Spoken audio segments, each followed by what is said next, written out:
Boss, nakita na namin ang ex-wife mo. Kumakain ng pagkain ng aso sa daan. At may bitbit itong sanggol. Close all the roads. Sunduin sila ng helicopter. Nanlalamig na utos ng boss. Umugong ang tunog ng sapatos sa marble tiles ng Villar Global Holdings. Mabilis ang lakad ng assistant habang pinipigilan ang sarili sa pagkandaugaga. Sa kanang kamay ay may hawak siyang tablet. Nanginginig ang boses habang nagsalita. Sir, nakita na po namin si Ma'am Rosie. Biglang tumigil sa pagtatype si Alessandro o Alec Villar, ang kilalang malamig at suplado na CEO.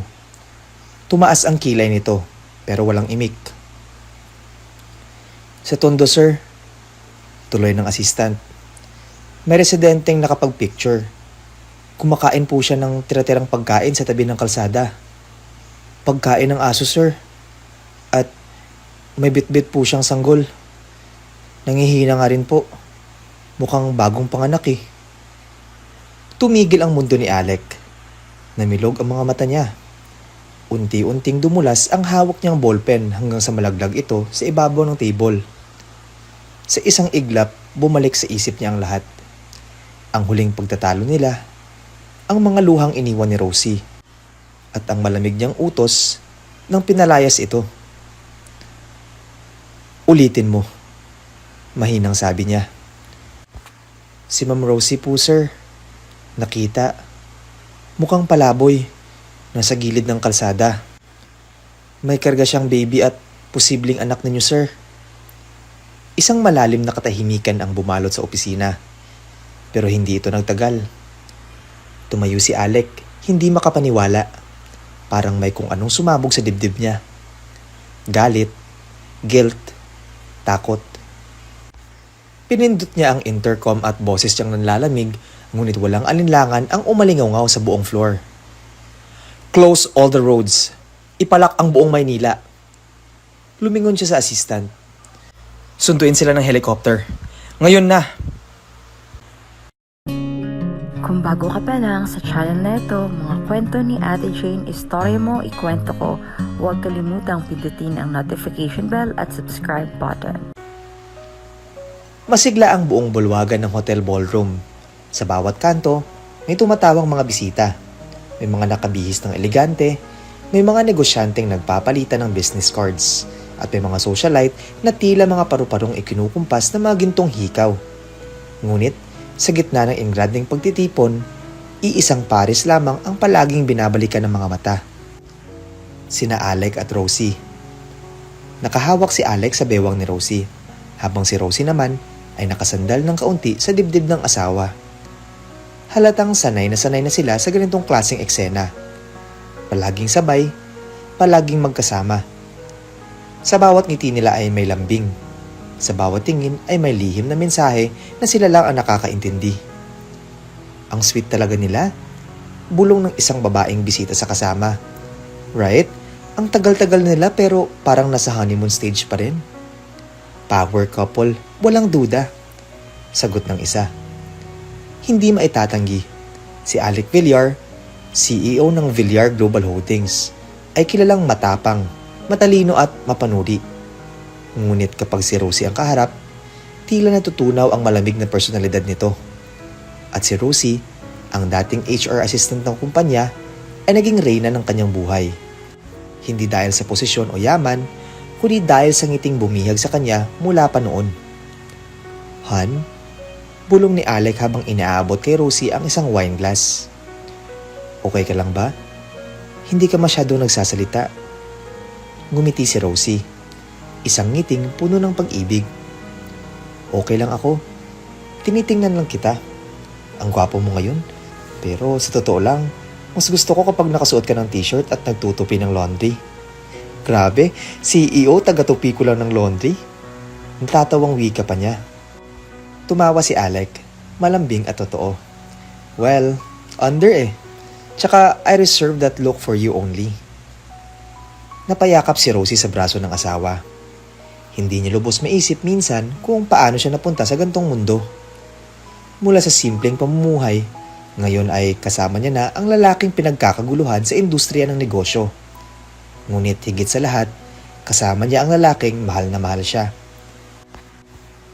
Samantala sa isang tabi ng ballroom, hindi napigilang sipatin ni Tamara ang dalawa. Mahigpit ang hawak niya sa wine glass. Halos mabasag ito sa tindi ng galit na kinikimkim. Hindi siya ang dapat nandoon. Mahina niyang bulong sa sarili. Si Tamara de Guia, matalik na kaibigan ni Rosie mula pa sa kolehiyo. Pareho silang kumuha ng HRM noon, ngunit ibang mundo ang ginagalawan nila sa labas ng eskwelahan. Si Tamara ay mula sa isang kilalang angkan ng negosyante. Lumaki sa yaman, sa atensyon, sa expectation. Habang si Rosie, galing sa simpleng pamilya.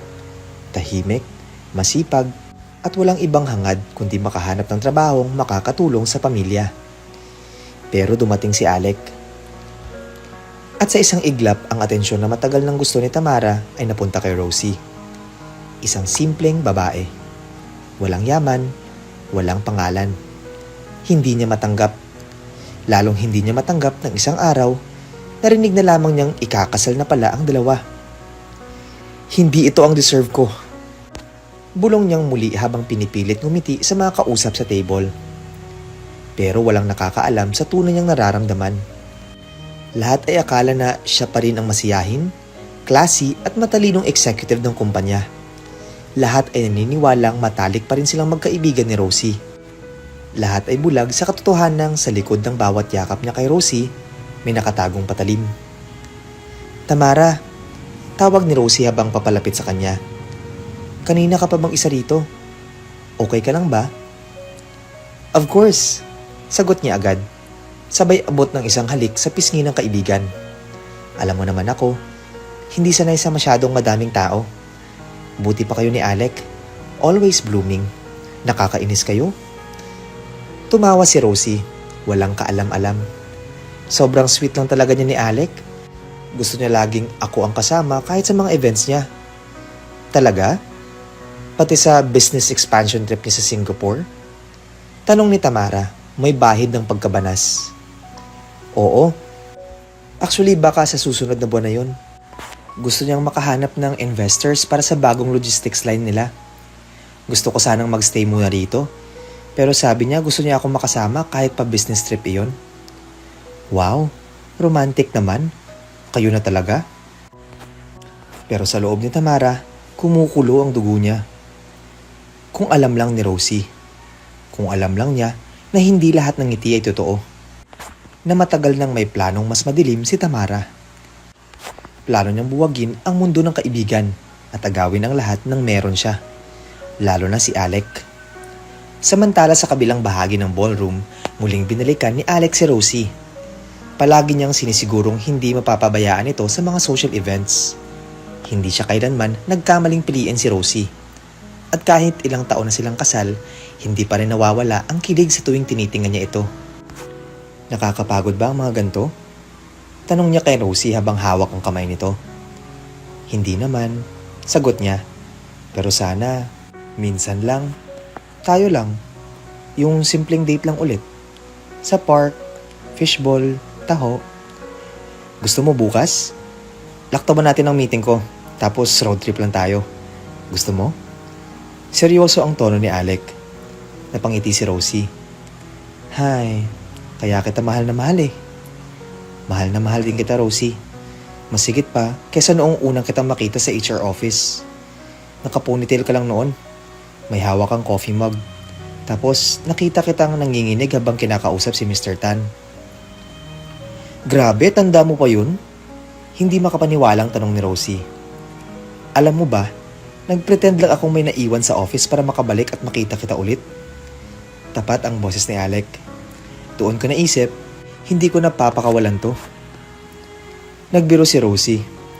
Ay, kaya pala parang may stalker ako noon. Nagtawanan sila. Sabay lakad palabas ng ballroom patungong sa garden ng hotel. Gabi na. Malamig ang simoy ng hangin. At ang mga ilaw ng lungsod ay parang mga bituing malapit sa lupa. Naupo sila sa isang bench, magkahawak ang kamay. Han? Tanong ni Alec habang nakatingin sa kalangitan. Naiinis ka ba minsan kapag tinatanong tayo kung kailan tayo magkakababy? Umiling si Rosie. Hindi naman. Gusto ko rin naman eventually. Pero gusto ko munang maging buo tayo. Gusto ko pa rin suportahan ka sa mga pangarap mo. I know gaano mo gustong mag-expand pa ng kumpanya mo. At proud ako sa'yo. Napapikit si Alec at hinalikan ang palad ng asawa. Proud din ako sa'yo. Sa lahat ng sakripisyo mo. Sa lahat ng pag-unawa. Basta, dagdag ni Rosie, huwag mong kakalimutang nandito lang ako. Lagi. Kahit anong mangyari. Tumingin si Alex sa kanya. Hindi kita iiwan, Rosie. Hindi kailanman. At sa mga salitang iyon, muling naging tahimik ang paligid. Walang ingay, maliban sa huni ng mga kuliglig at ihip ng malamig na hangin. Isang yakap, isang halik sa noo, at isang pangakong binitawan sa gitna ng katahimikan. Pagbalik nila sa bahay ay kapansin-pansing mas tahimik si Rosie. Nakaupo siya sa gilid ng kama, hawak ang kumot, habang pinagmamasdan si Alec na nag-aayos ng necktie. Nang mapansing hindi siya kumikibo, lumapit ang lalaki at naupo sa tabi niya. Hey, mahal. Anong iniisip mo? Bulong ni Alec. Wala naman. Mahinang sagot ni Rosie. Medyo masama lang pakiramdam ko. Siguro pagod lang din. Mabilis na tinanggal ni Alec ang necktie at inabot ang kumot para itakip sa balikat ni Rosie. Yumakap ito mula sa likuran. Gusto mo ng hot tea? O soup? Ako magluluto. Umiling si Rosie. Gusto ko lang yakap mo. Hinila siya ni Alec papalapit. Mahigpit na niyakap ang asawa. Pinakiramdaman ang init ng katawan nito. Para bang sa bawat tibok ng puso ni Alec ay may tugon ang puso ni Rosie. Sana ganito lang tayo lagi. Bulong ni Rosie. Ganito nga tayo lagi. At mas lalo pang magiging matibay. Sagot ni Alec habang hinahaplos ang buhok niya. Sa gitna ng katahimikan, nakapikit si Rosie habang nararamdaman ang pagyakap ng lalaking mahal na mahal niya. Sa mga bisig nito, pakiramdam niya ay ligtas siya sa kahit anong unos. Hindi niya alam na sa likod ng katahimikan ng gabi ay may nagbabadya na palang unos na magwawasak ng lahat ng akala niyang hindi matitinag. Ngunit sa gabing iyon, walang halong duda, walang pangamba. Sa gabing iyon, si Rosie at Alec ay iisa lang. Dalawang pusong nagmamahalan. Walang alam sa mapanlinlang na mga plano ng mundo. Sa lambing ng yakap at sa init ng pag-ibig, dahang-dahang bumagsak ang kanilang mga mata. At sa gitna ng malamig na gabi, sabay silang nalugmok sa mahimbing na tulog. Walang alinlangan, walang takot, at walang ideya na mayayanig ang kanilang pagmamahalan. Sa kabila ng lahat, nananatiling matamis ang bawat araw para kina Alec at Rosie. Sa kanilang penthouse unit na tinatanaw ang kabuuan ng syudad, nagsimula na naman ang umaga sa halimuyak ng bagong lutong sinangag at garlic tapa na niluto ni Rosie. May sabaw rin sa kaldero, nilagang baka na may mais, saging at patatas. Paborito iyon ni Alec tuwing may tinatawag itong stressful week sa trabaho. Mula sa loob ng kanilang kwarto, naamoy na ni Alec ang niluluto ni Rosie. Bumangon siya, niyapos muna ng bahagya ang unan sa tabi niya at napangiti ng maaalalang iyon ang yakap ni Rosie kagabi bago sila nakatulog. Napakagaan ng gabi nila kagabi. Punong-puno ng yakapan, lambingan at halakhak. Paglabas niya ng kwarto, bumungad sa kanya ang babaeng pinakamamahal niya. Naka-apron. May manipis na balingkinit ng katawan at may suot na simpleng damit pambahay. Pero tila palaging nagliliwanag sa mata ni Alec. Good morning, my love. Bati ni Rosie sabay abot ng mug ng kape. Good morning, hon. Ang bango ng bahay. Tingin ko, mas masarap pa to kaysa sa kahit anong breakfast sa hotel. Sagot ni Alec habang hinahalikan ang sentido ni Rosie. Mas masarap talaga kasi galing sa pusong nagmamahal. Muli silang nagkatinginan. Isang ngiti. Isang ngiting puno ng kasiguruhan, ng pananabik, ng pag-ibig. Para bang walang pwedeng sumira sa mundong binuo nila. Ngunit sa kabilang panig ng syudad, may isang babaeng abala sa pagpaplano. Si Tamara. Suot niya ang isang pulang cocktail dress habang sinisilip ang sarili sa salamin. Ngayon ang gabi ng executive party at may iisang layunin lang siya. Si Alec. Gabi na nung dumating ang inaabangang okasyon. Grande ang venue. May mga ilaw na tila mga bituin sa kisame. May mga classical musicians sa sulok at may mga waiter na walang patid ang alok ng iba't ibang klase ng mamahaling alak at mga gourmet appetizers. Si Alec, taliwas sa inaasahan, ay dumating ng mag-isa. Pagod siya. May kinailangan siyang ayusin sa board meeting kaya naman naiwan si Rosie sa kondo. Pinilit siyang sumama ni Tamara sa event. Alec, come on. You need a break. Drinks on me tonight. Bulong ni Tamara habang may hawak na wine glass at isang mapanuksong ngiti. Hindi sanay si Alec sa alak. Pero dahil sa kapipilit ng mga executives at ng kabiguang makaiwas kay Tamara, napainom siya. Isang baso, 2, hanggang sa makapitong shot siya ng brandy na malakas ang tama. Are you okay? Tanong ni Tamara habang dinadala si Alec papunta sa isang VIP suite sa itaas. I just need to lie down a bit. Garalgal ang boses ng lalaki. Halatang lutang na. Pagkapasok nila sa loob ng suite, pinahiga niya si Alex sa kama. Pagkatapos ay naupo siya sa gilid nito. Pinagmasdan ang muka ng lalaking matagal niyang inasam. Walang ibang tao. Wala si Rosie. Walang matang nakatingin. Sa kanila ang mundo. Dahan-dahan, inilapit niya ang mukha niya sa pisngi ni Alec. You don't need her. Not tonight. Bulong niya. Saka idinikit ang katawan sa kanya. Kinabukasan, nagising si Alec na may masakit na ulo. Maliwanag na ang araw sa labas ng suite at ramdam niya agad ang bigat sa dibdib niya. May mabigat ring braso na nakapatong sa kanya. Pagtingin niya sa tabi, si Tamara. Nakayakap ito sa kanya. Nakangiti pa habang tulog. Halos mawalan siya ng hininga. No, mahina niyang bulong. Agad tumayo at nagbihis. Wala siyang maalala ng malinaw. Pero ang pagkakatabi nila, ang mga marka sa leeg niya, at ang mga kalmot sa braso ay tila mga patunay na isang pagkakamaling hindi na pwedeng burahin. Pag-alis siya sa suite, hindi na siya lumingon pa. Iniwan si Tamara na nakangiti. Isang ngiting punong-puno ng tagumpay. Samantala sa penthouse si Rosie ay nakatulog sa sofa. Hindi siya mapakali buong gabi. Hindi sinasagot ni Alec ang mga tawag niya. Hindi rin nag-reply sa mga messages. 3:00 na ng madaling araw. Nakatulugan na lang niya ang pag-aalala. Nang dumating si Alec, umaga na rin. Maingat siyang pumasok. Paglingon niya, nakita niya si Rosie na naka-fetal position sa sofa. Mayakap na unan at may nakahandang mug ng gatas sa lamisita. Naalimpungatan si Rosie nang marinig ang pagbukas ng pinto. Han? Mahina niyang tawag. Tumangulang si Alec. Hindi makatingin ng diretso. Okay ka lang? Hindi ka na nagparamdam kagabi? Lumapit si Rosie, sabay yakap sa asawa. Nag-init ang mata ni Alec sa guilt. Tinapik niya ang likod ni Rosie. Sorry, naparami lang ang inom. I had to sleep somewhere else para hindi ako mag-drive. Mabuti at umuwi ka. Halika na. Pagluluto kita ng soup, pampawala ng hangover. Dinala siya ni Rosie sa kitchen. Tahimik lang si Alec habang si Rosie ay masigla pa rin. Hindi niya pinansin ang malamig na kilos ni Alec.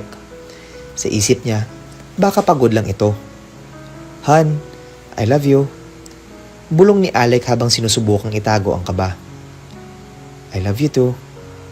Always. Ngunit sa puso ni Alec may unti-unting dumudurog. Sa mga sumunod na araw, patuloy ang awkward tension sa pagitan nila Alec at Tamara. Sa bawat meeting, pilit iniiwas ni Alec ang tingin. Ngunit sa tuwing magtatama ang kanilang mga mata, si Tamara ay may malisyosong ngiti. Isang paalala ng kanilang lihim. Isang araw na abutan siyang mag-isa ni Tamara sa pantry. Hey handsome, bati ni Tamara.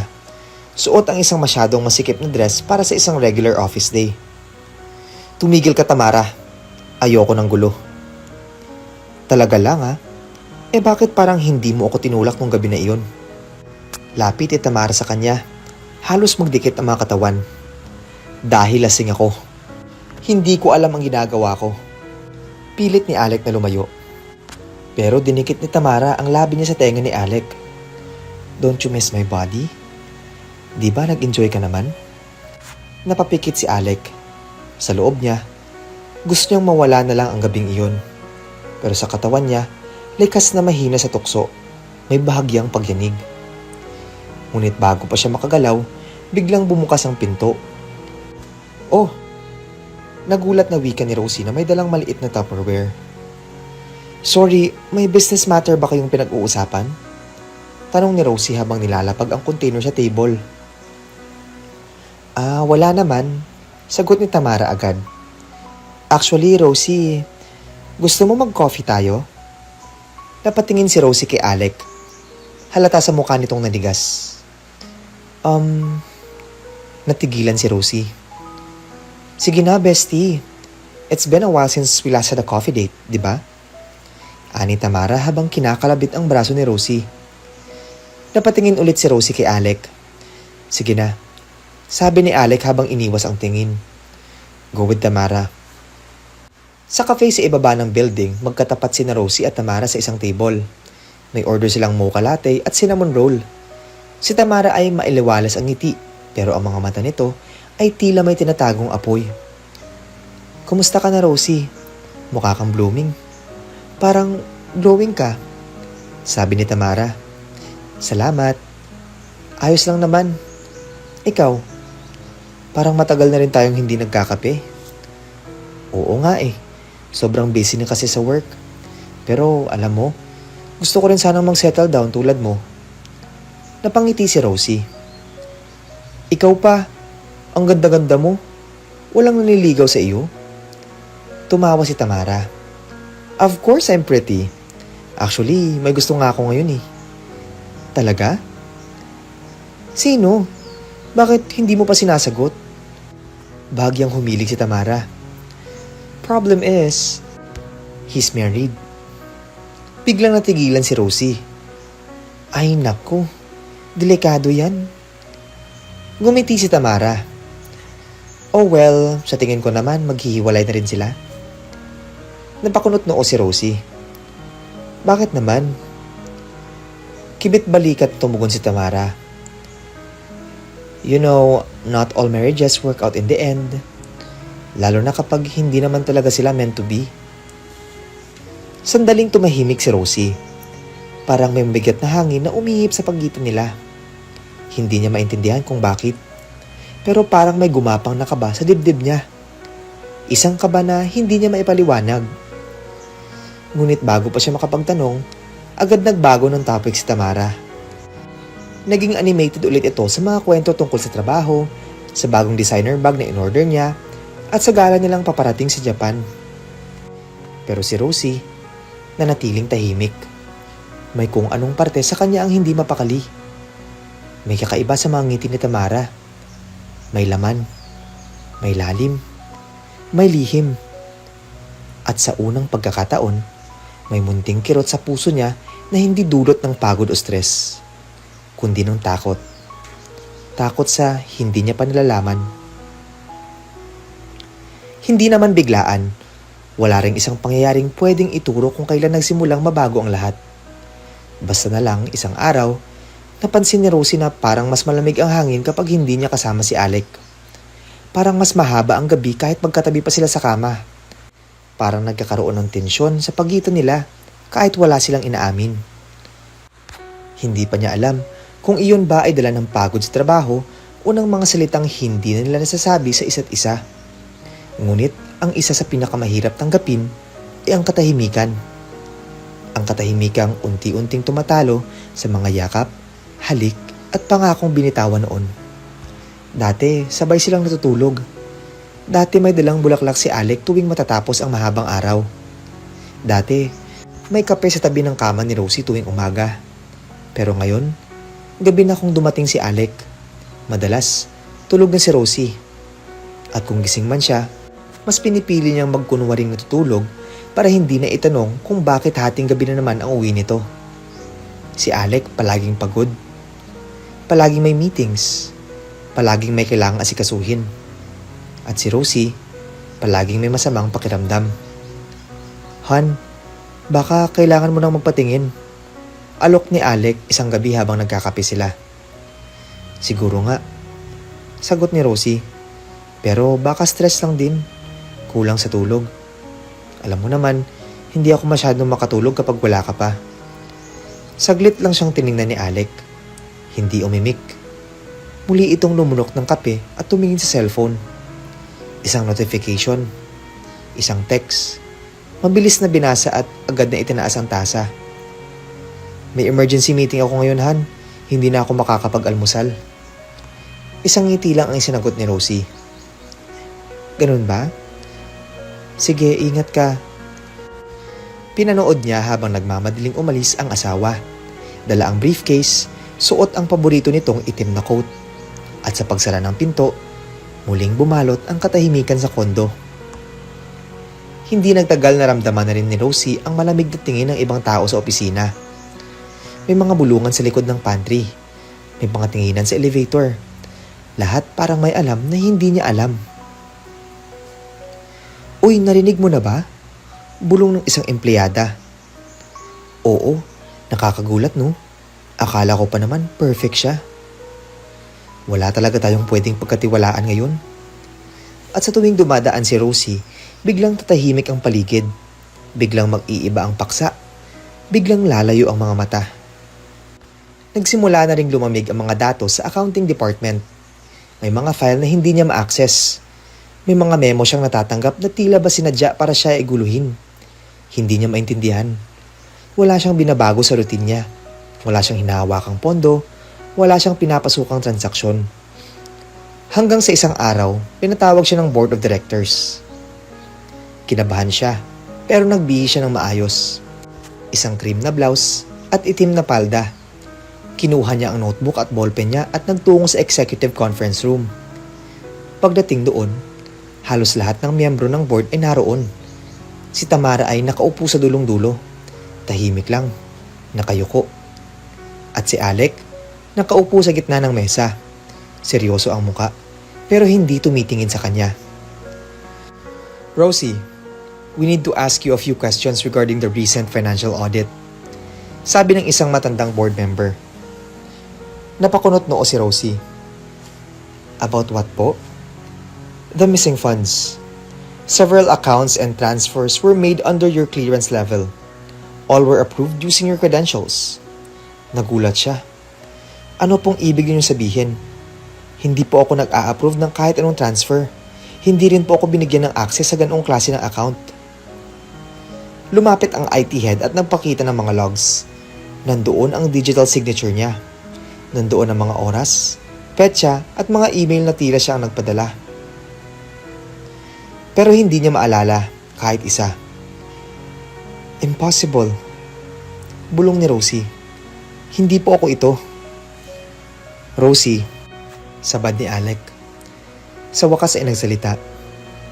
Nakapangalan sa iyo ang accounts gamit ang personal bank details mo. Napalingon si Rosie sa asawa. Alec, hindi ako yon. Hindi ko gagawin yan. Wala akong dahilan para gawin yan. Tahimik si Alec. Tumitig lang siya kay Rosie pero walang salitang lumabas sa kanyang bibig. At doon pumasok si Tamara sa eksena. Rosie, malambing ang boses pero puno ng pagkukunwari. I hate to say this pero may lumabas na rin kasing impormasyon. Isa sa mga sales consultant na nakatrabaho mo noon, nag-claim na close kayo at may mga email na lumabas between you and him. May inilapag siyang folder. Mga printout ng emails, iba't ibang mensahe na puno ng endearments, mga salitang tila mula kay Rosie, na tila may relasyon siya sa isa sa mga kalabang kumpanya. Hindi makapaniwala si Rosie. Hindi ako yan. Hindi ko kilala ang taong to. Tamara, bakit mo to ginagawa? Gumiti lang si Tamara. Isang mapagkumbaba, ngunit tagumpay ng ngiti. Wala akong ginagawa. I'm just helping the company uncover the truth. Tahimik si Alec. Hindi siya makatingin kay Rosie. At sa katahimikang iyon, ramdam ni Rosie na may mas malalim pang dahilan. Isang dahilan na hindi sinasabi. Hanggang sa marinig niya ang panghuling linya mula kay Tamara. Alec, I'm pregnant. Mabilis na lumingon ang buong mesa sa kanya.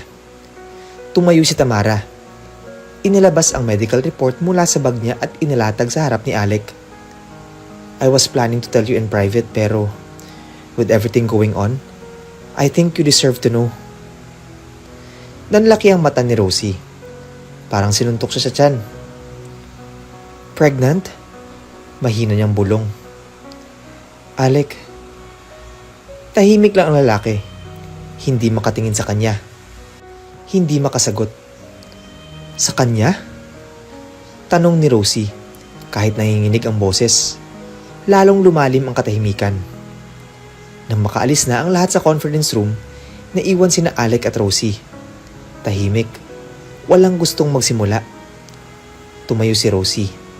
Nakatayo sa tapat ni Alec na nakaupo pa rin. Ano ngayon ang gusto mong mangyari? Walang sagot si Alec. Hindi siya makatingin. Sabihin mo, Alec. Ano? Gusto mo ba akong paalisin? Gusto mong tanggapin ang anak niya? Gusto mong maniwala sa kanya kaysa sa asawa mo? Tahimik pa rin si Alec. Nakatungo. Hawak ang sariling noo na tila ba kinakabahan, nalilito at napaparilisan ng konsensya. Napaluha si Rosie. Hindi mo na kailangang magsalita kasi alam ko na ang sagot. Lumabas siya ng conference room. Mataas ang noo pero malalim ang sugat sa puso. At sa likod niya, naiwan si Alec. Tahimik. Wasak. At sa isang sulok ng hallway, nakatayo si Tamara. Nakangiti. Ang mga mata ay kumikislap sa tagumpay. Hindi niya kailanman iniisip na magiging ganito kadali. Ang pagbagsak ni Rosie ay unti-unti. At sa bawat hakbang ni Tamara, papalapit siya sa buhay na matagal niya nang gustong agawin. Mainit ang araw ng tuluyang tanggalin sa kumpanya si Rosie. Walang seremonyas, walang paliwanag na sapat. Isang envelope lang na naglalaman ng termination letter ang natanggap niya mula sa HR head. Ilang araw ng pakiramdam niya ay nasa bangungot siya. Ngunit ngayon, ang lahat ay naging totoo. Wala na siya sa Villar Global Holdings. Wala na rin siya sa piling ni Alec. Hindi siya umiyak habang naglalakad palabas ng gusali. Hindi siya lumingon sa mga empleyadong binati niya noon ng buong lambing. Sa mga seguridad na palaging binuksan ang pinto para sa kanya. O sa mga pader na naging saksi ng kanyang tagumpay bilang asawa at katuwang ng CEO. Tahimik lang siya. Bit-bit ang isang kahon ng personal niyang gamit. Nakasuot ng puting blouse at simpleng itim na pantalon. Ang dating aura ng isang may bahay ng isang powerful na lalaki ay parang dahan-dahang tinatangay ng hangin. Pagdating sa penthouse unit na dati nilang tinitirahan, hindi na siya pinapasok ng building admin. May utos daw na hindi na siya authorized tenant. Walang gamit na ibinigay sa kanya. Maliban sa ilang damit na isinalansan sa isang maliit na bag at iniabot ng staff. Naiintindihan ko. Mahina niyang sabi. Salamat. Habang nakasakay siya sa jeep papunta sa kung saan, hawak-hawak ang paper bag na iyon, wala siyang maisip kundi ang bilis ng pangyayari. Ang bilis ng pagkawala ng lahat. Pagdating sa bahay ng kaibigan niya sa Tondo, kung saan siya pansamantalang tumuloy, tulala pa rin si Rosie. Hindi siya makakain. Hindi rin siya makatulog. Rosie, gusto mo ng kape? Tanong ng kaibigan niyang si Judith habang inaabot ang baso. Salamat. Tugon ni Rosie. Hindi ko inakalang mangyayari to. Dagdag ni Judith. I mean, kayo ni Alec, parang perfect. Akala ko nga yung chismis lang about sa company, gawa-gawa lang ng mga inggitero. Napayuko si Rosie. Hindi rin ako makapaniwala. Pero ganun talaga siguro kapag wala kang ipaglalaban. madali kang pabagsakin. Hindi niya alam kung paano siya bumagsak sa ganito. Ilang buwan lang ang nakalipas, suot niya mga branded na damit, kumakain sa mamahaling restaurants, at ang tanging iniintindi lang ay kung saan sila susunod na magbabakasyon ni Alec.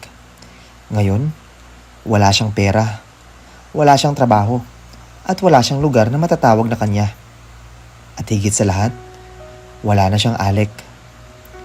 Sa kabilang dako, si Tamara ay abalang-abala sa pagbuo ng ilusyon ng isang masayang buntis. Laging may bitbit na prutas sa office. Laging nagpo-post sa social media ng mga maternity test at laging pinaparamdam kay Alec na excited siya sa baby nila. Pero ang totoo, nagsisinungaling siya. Ang dinadala niya ay anak ng ex-boyfriend niyang si Ryan.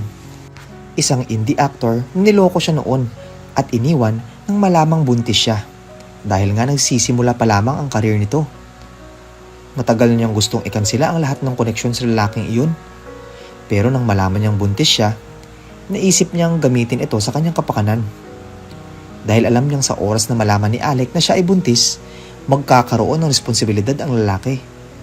At dahil wala namang tiyak na ebidensya pa, sakaling isilang ang bata, may pagkakataon siyang gamitin iyon para mapalapit lalo kay Alec. Samantala si Alec sa kabila ng lahat ay hindi pa rin nagpapakita ng ganap na pagmamahal. Pakakasalan kita kapag dumating na ang baby.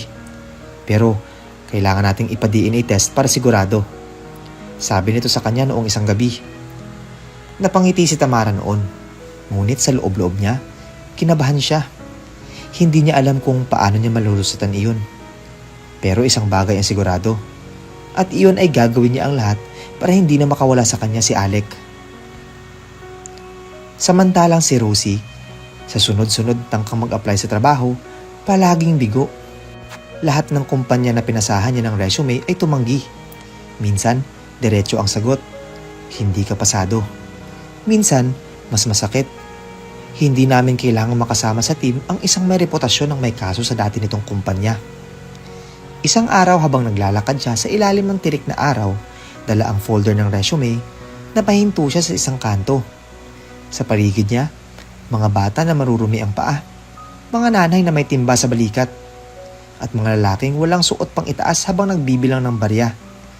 Mula sa malayo, may amoy ng nilulutong isda, usok ng tricycle, at alingaw-ngaw ng sigawan. Isang matandang babae ang lumapit sa kanya. Iha, naghahanap ka ba ng matutuluyan? May bakanteng kwarto roon sa dulo. 1,500 isang buwan. Kahit pansamantala lang. Tumingin si Rosie sa maliit na bahay sa tabi ng barong-barong. May tagas ang bubong. May basag na bintana, pero may pinto. At higit sa lahat, may espasyo para sa katahimikan. Gusto ko po sana, sagot niya. Kahit isang buwan lang. At doon siya nauwi, ng sulok, ng squatters area na dati niyang tinakasan.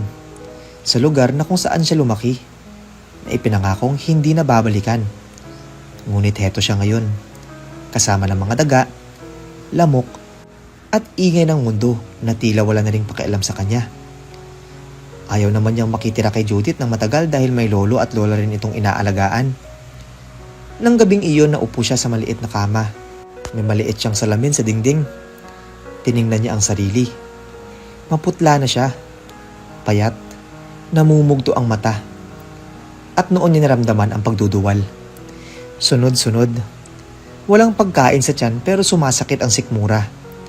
Akala niya ay gutom lang. Ngunit ilang araw na itong paulit-ulit. May kahinaan. May pagkahilo. May pagkirot sa dibdib. Kumuha siya ng lumang kalendaryo. Pinalikan niya ang mga araw. Isang buwan na. Huli siyang dinatna ng buwanang dalaw noong may event sila na dinaluhan sa Baguio at kasama pa niya si Alec. Kinabukasan, naglakad siya sa pinakamalapit na health center. Matagal siyang nakapila. Mainit. Maraming nanay. May iyakan ng bata. May iyakan ng nanay. Pagdating ng turn niya, kinumpirma ng nurse ang hinala. Positive po, ma'am. Congratulations. Buntis po kayo. Napaupo si Rosie Cecilia. Hawak ang tiyan ngunit hindi makapagsalita. Isang patak ng luha ang tumulo mula sa kanyang mata. Paglabas niya ng health center, Naglakad lang siya. Hindi niya alam kung saan papunta. Hindi niya rin alam kung anong susunod na hakbang. Ngunit pagdating sa barong-barong ng inuuwian, naupo siya sa gilid ng kama. Hawak ang maliit na ultrasound schedule na ibinigay ng health center. Wala pang larawan. Wala pang tibok. Ngunit buhay. Buhay sa loob niya. Dahan-dahan niyang inilagay ang palad niya sa kanyang tiyan. Isang marahang haplos. Anak, mahinang sambit ni Rosie. Hindi ko alam kung paano tayo magsisimula. Pero babangon ako. Para sa iyo. Para sa atin. Muli siyang umiyak. Ngunit sa pagkakataong ito, hindi na lang dahil sa sakit, kundi dahil sa pag-asa. Hindi man siya si Rosie na pinili ni Alec, siya na ngayon si Rosie na lumalaban. Bawat umaga bago pa sumikat ang araw, gising na si Rosie. Sa kabila ng masakit na katawan at mabigat na tiyan, pinipilit pa rin niyang bumangon mula sa manipis na kutsyon sa sahig ng kanyang barong-barong. Kahit na malamig ang simoy ng hangin at umaambon paminsan, hindi niya pinalalampas ang pagkakataong makabenta ng tinapay, kape, sampagita, o kahit na simpleng basahan sa kariton na iniikot niya sa kalsada. Minsan naglalakad siya sa mga iskinita ng lungsod habang pinapahid ang pawis sa noo. Nagbabaka sakaling makabenta ng kahit anong produkto. Minsan wala siyang kita, pero kailangang lumaban. May bagong buhay sa sinapupunan niya. Isang inosenteng kaluluwa na hindi hiningi ang sitwasyong kinalalagyan niya. Pandikoko po, pandesal, mainit pa. Mahina niyang tawag habang iniikot ang kariton. May ilang bibili, pero mas marami ang lumalampas. Hindi na siya pinapansin. Ang dati niyang kinang ay wala na. Hindi na siya si Rosie Villar na asawa ng CEO. Isa na lamang siyang buntis na babae na gumagala sa lansangan. At sa gabi habang lahat ay nagpapahinga, nakaupo siya sa gilid ng kanyang kama. Hawak ang maliit na stuffed toy na binigay noon ni Alec.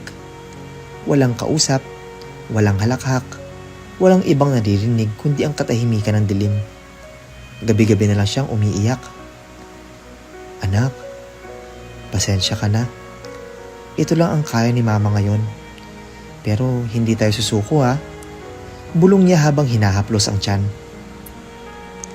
Samantala sa kabilang bahagi ng lungsod, si Tamara ay tila nasa tuktok ng kasinungalingan niyang pinatibay ng sariling ambisyon.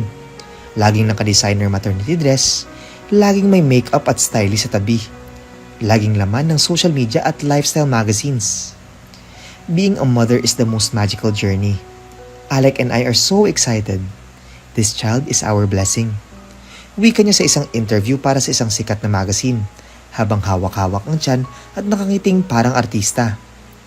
May photoshoot siya habang nakaupo sa isang couch. May backdrop ng puting kurtina at fresh flowers. Hawak niya ang ultrasound photo na hindi niya naman pinapahalagahan. Sa likod ng mga ngiti at kasinungalingan ay ang patuloy na kaba. Lalong-lalo na ngayon kabuwanan na niya. Miss Tamara, when is the wedding?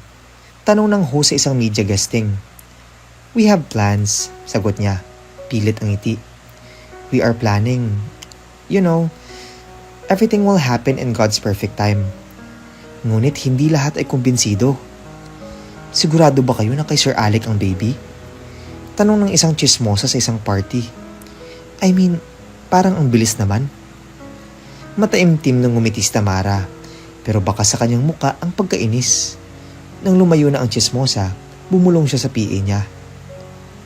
Patanggal mo nga yung babaeng yan sa guest list next time. Nakakairita. Sa bawat araw na lumilipas, mas lalo siyang nababalisa. Hindi dahil excited siyang manganak, kundi dahil sa takot na hindi mag-match ang DNA ng dinadala niya sa sinasabing ama. Siya lang ang nakakaalam ng totoo. Kaya naman nagsimula na siyang gumalaw. Kailangan niyang masigurado na kung hindi man totoo ang pinagbubuntis niya kay Alec, dapat ang batang makukuha ni Alec ay maging positive sa test. At isa lang ang naiisip niyang solusyon, ang anak ni Rosie. Si Alec naman, sa kabila ng paniniwalang ginusto ng tadhana ang bagong yugto ng buhay niya, ay hindi mapakali. Sa mga sandaling walang ginagawa, sa mga gabing hindi siya makatulog, laging bumabalik sa alaala niya si Rosie. Ang tawa nito, ang pagkain nitong niluluto para sa kanya, ang paraan nitong umiti kahit pagod na, at ang mga mata nitong punong-puno ng pagmamahal. Hinahanap mo ba siya? Tanong niya minsan sa kanyang assistant habang nagkakape o sa opisina. Sir? Balik tanong ng assistant. Si Rosie. Gusto kong malaman kung nasaan siya. Kung ayos lang siya. Nagkatinginan ang mga tao sa paligid.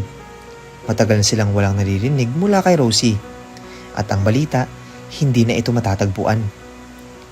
Yes sir, I will start looking. Pero ang hindi alam ni Alec, may isa pang taong naghahanap kay Rosie. At hindi dahil gusto nitong makita kung ayos siya. Gusto siyang saktan. Gusto siyang pagnakawan. Sa isang ospital sa Maynila, nakahiga si Rosie sa isang luma at kalawangin na kama. Hawak isang maliit na bag na puno ng gamit para sa sanggol.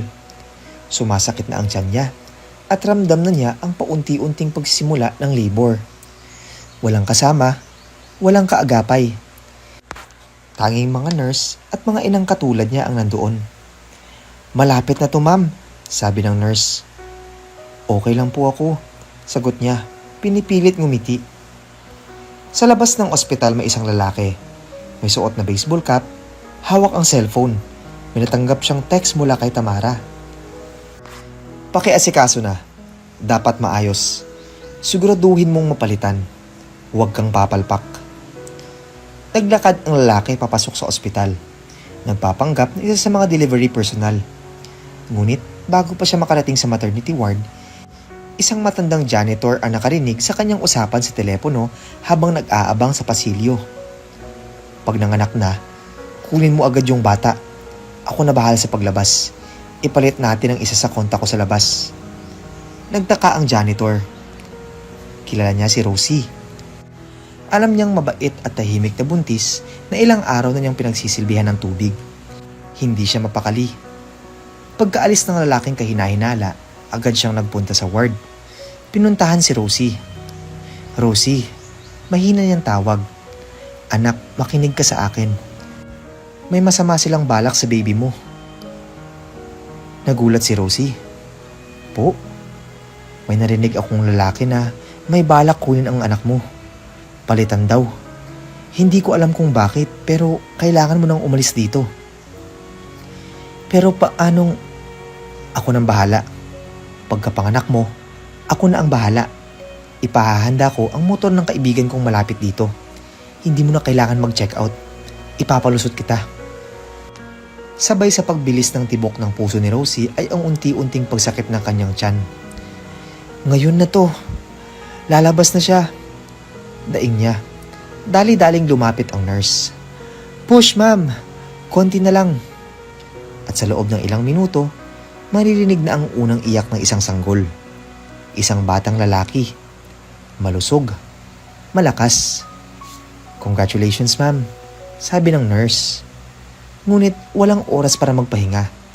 Sinimulan na ng janitor ang plano. Binalot niya ang bata, nilagay sa isang maliit na carrying blanket at dumaan sa likod ng ospital. Pinayagan siya ng isa pang nurse na kaibigan niya. Sakay ng isang luma ngunit mabilis na tricycle, pinatakas nila si Rosie. Si Rosie, bit-bit ang sanggol, luhaan, nanginginig sa takot. Ngunit, buhay. Ligtas. Sa kabilang ospital, nakahiga si Tamara. Galit na galit. Nakipag-usap sa telepono habang hawak ang tiyan. Nasaan ang bata? Nasaan ang bata? Naunahan kami ma'am. Nawawala na yung babae. Hindi namin mahuli kung saan dinala. May tumulong yata sa kanya. Hanapin ninyo. Sigaw niya. Hanapin ninyo siya. Kunin niyo ang anak niya. Palitan. Gawin ang lahat. Bigla siyang napahawak sa tiyan. Isang matinding kirot ang dumaan. Napasigaw siya. Ah! Ang sakit!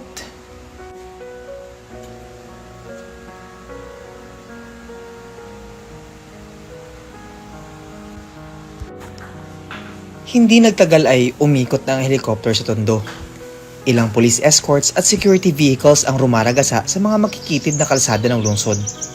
May mga residenteng lumalabas, nag-uusyoso. Hindi makapaniwala na ang CEO ng Villar Global mismo ang bumaba at naghahanap ng isang babae. Sir, ito po yung lugar na tinutukoy sa report. Diyan daw huling nakita si Ma'am Rosie. Sabi ng isang operative habang tinuturo ang isang lumang kariton na iniwang nakatumba sa gilid ng kalsada. Mabilis na lumapit si Alec. Nanlalamig ang kamay. Nanginginig ang hininga. Tinitigan niya ang kariton. May ilang pirasong tela, basahan at bakas ng gatas sa isang lumang feeding bottle. Ngunit wala si Rosie. Wala ring sanggol. This can't be happening. Bulong niya. Pabulong pero puno ng puot sa sarili. Na-late tayo. Nawawala na siya. Saglit siyang natigilan. Pinikit ang mga mata at sinuntok ang pader ng kalsadang simento. Sa dami ng pera niya, sa dami ng impluwensya, sa dami ng kapangyarihan. Bakit ngayon lang niya naisip hanapin ang babaeng pinakamamahal niya? Biglang nagring ang cellphone niya. Napatingin siya. Si Tamara. Saglit siyang napatigil. Ayaw niyang sagutin. Pero kailangan. Yes. Malamig niyang sagot. Baby, nanganak na ako. Dito ako sa St. Helena Hospital. Come here immediately. Take a look at our baby. He looks just like you. Masigla at may halong tuwang sabi ni Tamara sa kabilang linya. Hindi sumagot si Alec. Alec? Baby? Nandyan ka pa? Tanong ni Tamara. Sige, pupunta ako. Sagot ni Alec, walang emosyon. Ibinaling niya ang tingin sa kawalan. Para siyang nawawala sa sariling katawan. Habang papalayo na ang convoy, bit-bit ang bigat ng puso at isang malaking tanong. Nasaan si Rosie? Sa isang maruming barong-barong sa isang gilid ng pasilyo ng isang squatter area, unti-unting dumilat si Rosie. Masakit ang ulo. Nanlalambot ang katawan. Pinilit niyang bumangon, ngunit tila wala siyang lakas. Napatingin siya sa gilid ng kanyang manipis na banig. May sanggol. Isang maliit na sanggol na babae. Nakabalot sa kulay rosas na kumot. Tahimik itong natutulog. Napakunot ang noo ni Rosie. Saglit siyang napatulala. Hinawakan niya ang kanyang tiyan. At tiningnang muli ang sanggol. Anak? Tawag niya. Nanginginig ang tinig. Anak, ikaw ba yan? Dahan-dahan niyang binuhat ang sanggol. Pinagmasdan ang maliit nitong muka, ang maninipis na labi, ang maiksi at itim na buhok. Babae. Babae ang sanggol. Pero ang anak niya, lalaki. Lalaki ang isinilang niya. Hawak niya ito kanina. Bago siya tulungan ng janitor, nakakatiyak siya. Napaatras siya. Napahawak sa bibig. Napahikbi. Hindi ikaw ang anak ko. Hindi ikaw. Bulong niya. Nalaglag ang luha sa pisngi niya. Sunod-sunod. Napasigaw siya. Halos sumabog ang dibdib sa sakit. Ang anak ko! Hiyaw niya. Halos mapunit ang boses. Ibalik ninyo ang anak ko! Tumayo siya. Inikot ang barong-barong. Hinanap kung may ibang bata. Kung may tao. Tumakbo siya. Sumigaw. Nanghingi ng tulong. Ang anak ko! Ang anak ko! Walang nakarinig. Walang tumugon. Binalot ng katahimikan ang buong paligid. At sa loob ng kanyang puso, sumiklab ang pinakamasakit na katotohanan. Ninakaw ang anak niya. Sa ospital naman tuwang-tuwa si Tamara habang hawak ang batang lalaki sa kanyang mga braso. Nakadamit ito ng puting newborn clothes, may maliit na bonnet, at malinis ang balat. Isn't he perfect? Bulong niya, sabay ngiti kay Alec. Look at his eyes. They look exactly like yours. Tinitigan ni Alec ang bata. Hindi niya alam kung anong mararamdaman. Masaya ba siya? Nalilito? Hindi niya mawari. Ngunit para kay Tamara, isang tagumpay ito. Ang pinakahihintay niyang sandali. Ang pag-aari niya kay Alec ay nasa bisig niya na. Ang tanong lang, hanggang kailan? Lumipas ang ilang araw mula nang isilang ni Tamara ang batang lalaki na pinakilala bilang anak nila ni Alec. Lahat ng miyembro ng pamilya Villar ay tila abala sa pagdiriwang.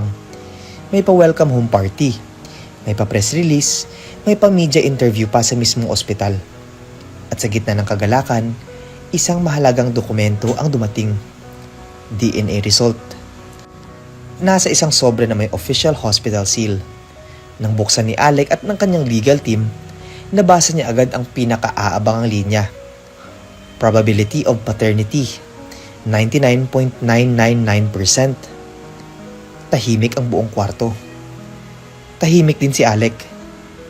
Tahimik din si Tamara, ngunit sa loob ng kanyang puso, isang tagumpay ang kanyang naramdaman.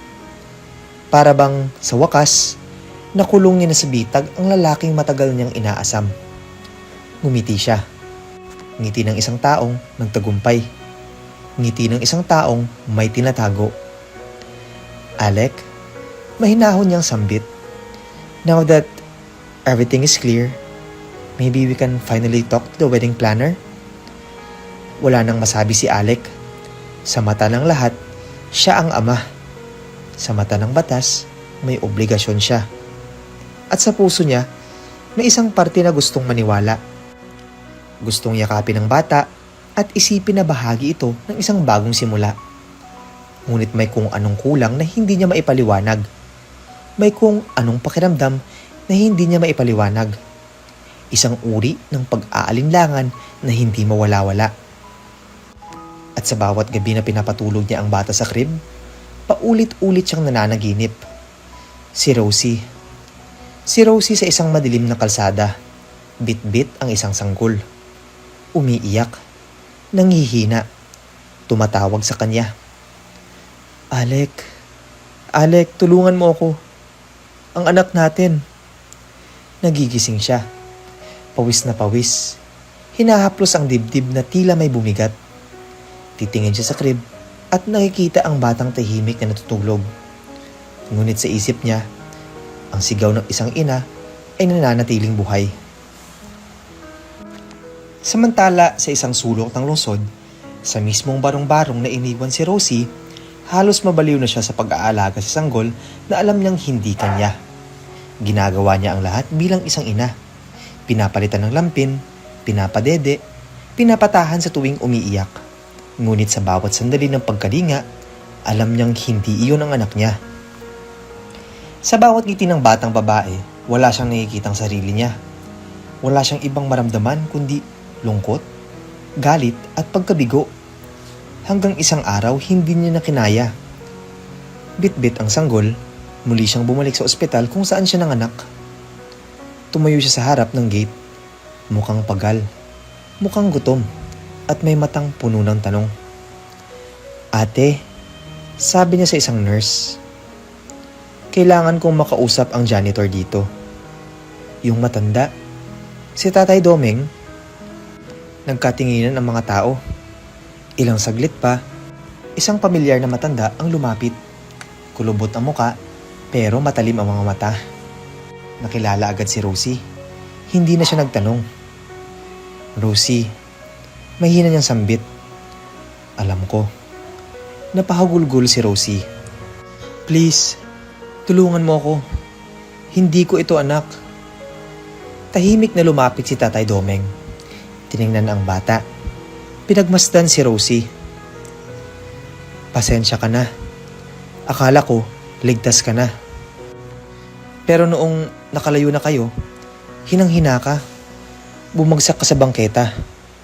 Bago ka pa mabuhat, may dumating na motor. Mukhang mga tauhan ng babaeng buntis din. Kinuha nila ang anak mo. Napanganga si Rosie.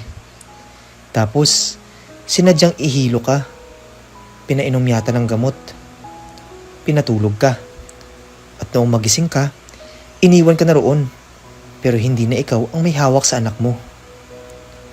Nanlambot si Rosie. Ang ibig mong sabihin, ang anak ko, siya ang kinuha nila. At ang batang bitbit niya ngayon, anong nangyari sa baby na to?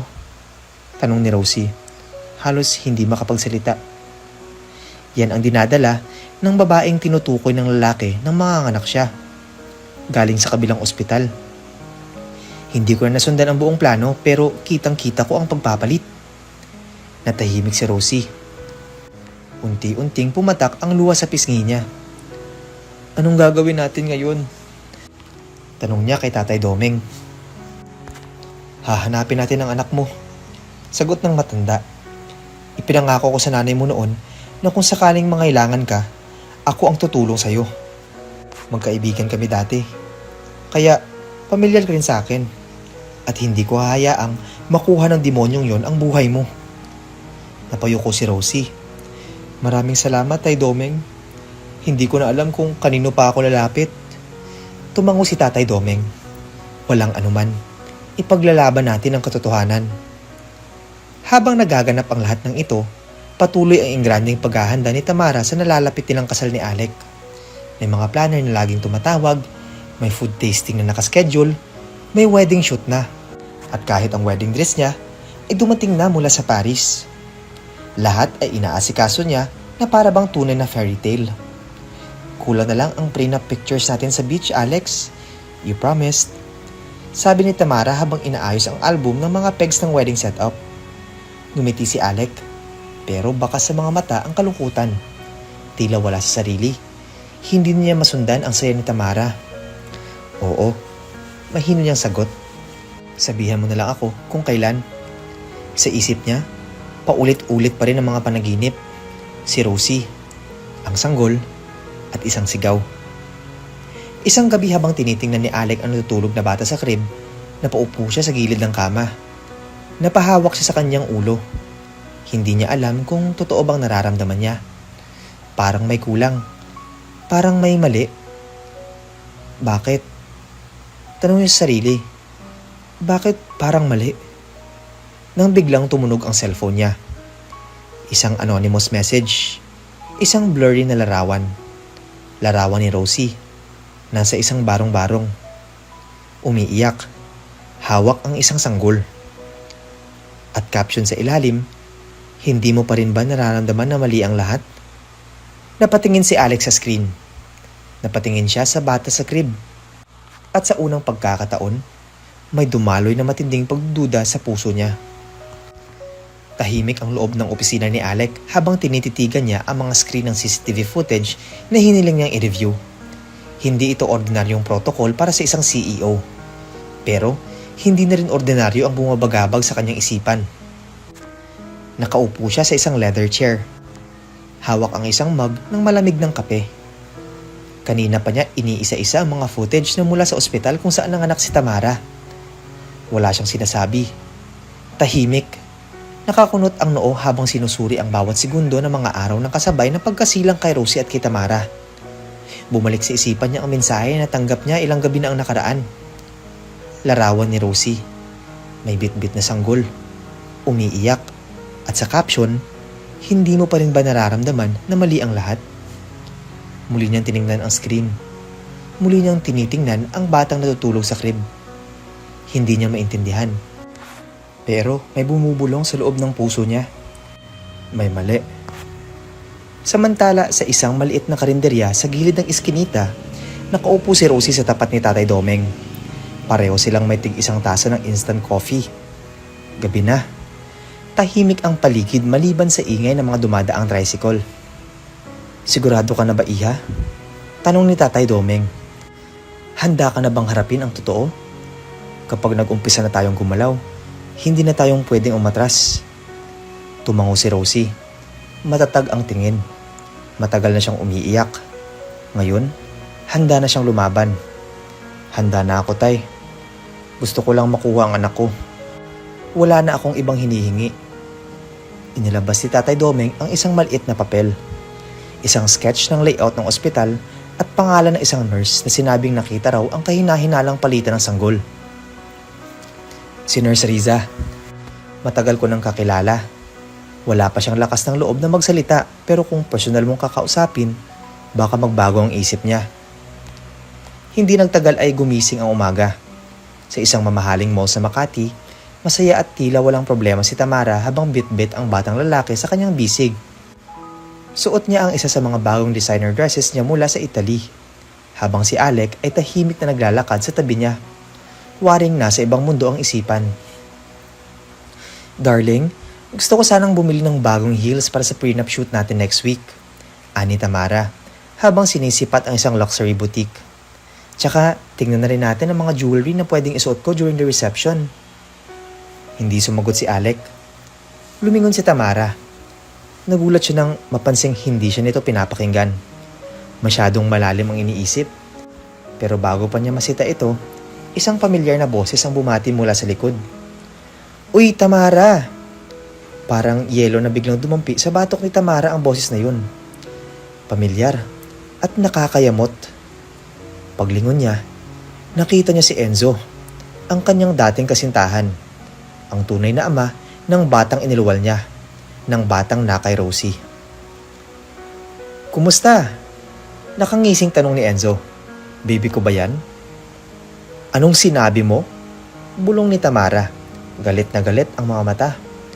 "Huwag kang ganyan. Hindi mo ba ako namimiss?" "Aba?" Napapikit si Tamara. Pilit kinokontrol ang sarili. "Hindi mo anak to." Bulalas niya. Paimpit pero maliin.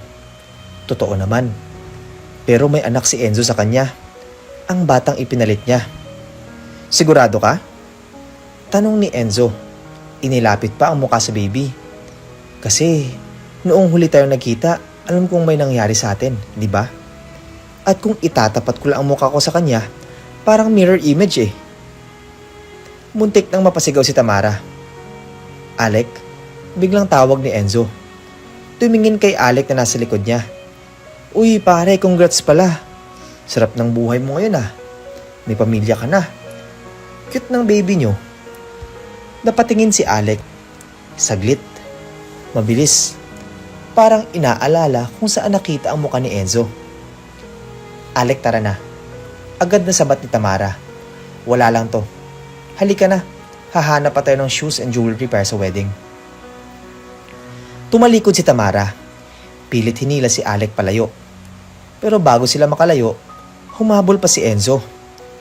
"Pakisabi na lang sa anak ko, happy birthday kapag dumating na." Hindi na lang lumingon si Tamara. Ngunit habang mabilis na lang naglalakad palayo, ramdam niya ang pagbagsak ng malamig na pawi sa kanyang likod. Lumingon si Alec. Tinitigan siya. "Kilalang kilala ka ng lalaking yun," sabi niya. Bakit parang may alam siya na hindi ko alam? "Ano ka ba?" Natatawang sagot ni Tamara kahit nanginginig na ang laman ng tiyan niya. "Wala yun. Ex ko lang yan. Galit lang kasi iniwan ko." Tahimik si Alec. Hindi nagsalita. Pero muli, may bumuo na namang pagdududa sa kanyang puso. Kinagabihan habang tulog si Tamara, tahimik na bumaba si Alec sa kanyang private study. Binuksan niya ang laptop at sinimulang itype ang pangalan ng lalaking nakita niya sa mall. Enzo Cortez. Ilang minuto lang, lumabas na ang impormasyon. May mga kaso. May dating history sa drugs. Isang frustrated indie actor na hindi nabigyan ng proyekto. Napabuntong hininga si Alec. Isa-isa niyang kinokonekta sa isip ang mga impormasyon. Si Tamara, ang bigla ang pagbubuntis, ang hindi inaasahang DNA test. At ngayon, ang lalaking ito na tila may alam sa totoo. Kinabukasan, bumalik si Rosie sa ospital kasama si Tatay Domeng. Nakasuot siya ng baseball cap at manipis na jacket. Nakayuko habang naghihintay sa labas ng nurse station. Paglabas si Nurse Riza, agad siyang lumapit. "Ate, ako po yung nanganak dito. Si Rosie." Napatigil si Riza. Tila nagulat. Nanginginig ang kamay. Pero hindi umiwas. "Ako po yung nawala ng anak. Alam ko pong may alam kayo. Maawa po kayo." Tahimik si Riza. Maya-maya pa, tinapik niya si Rosie sa balikat. "Sumunod ka sa akin." Dinala niya ito sa maliit na stockroom. "Matagal na akong gustong magsalita," sabi ni Riza, habang pinipigilan ang luha. "Pero takot na takot ako. May mga taong nagbabantay sa labas noon. Wala akong nagawa." Ano pong nangyari talaga? Ikaw ang unang nanganak. Lalaki ang anak mo. Tapos dumating ang tauhan ni Ma'am Tamara. Galit na galit. May kasamang mga lalaki. Hindi ko alam kung anong nangyari pero pagkatapos ng ilang oras, nung makaalis na kayo at tinulungan ni Tatay Doming, iba na ang baby mong kasama.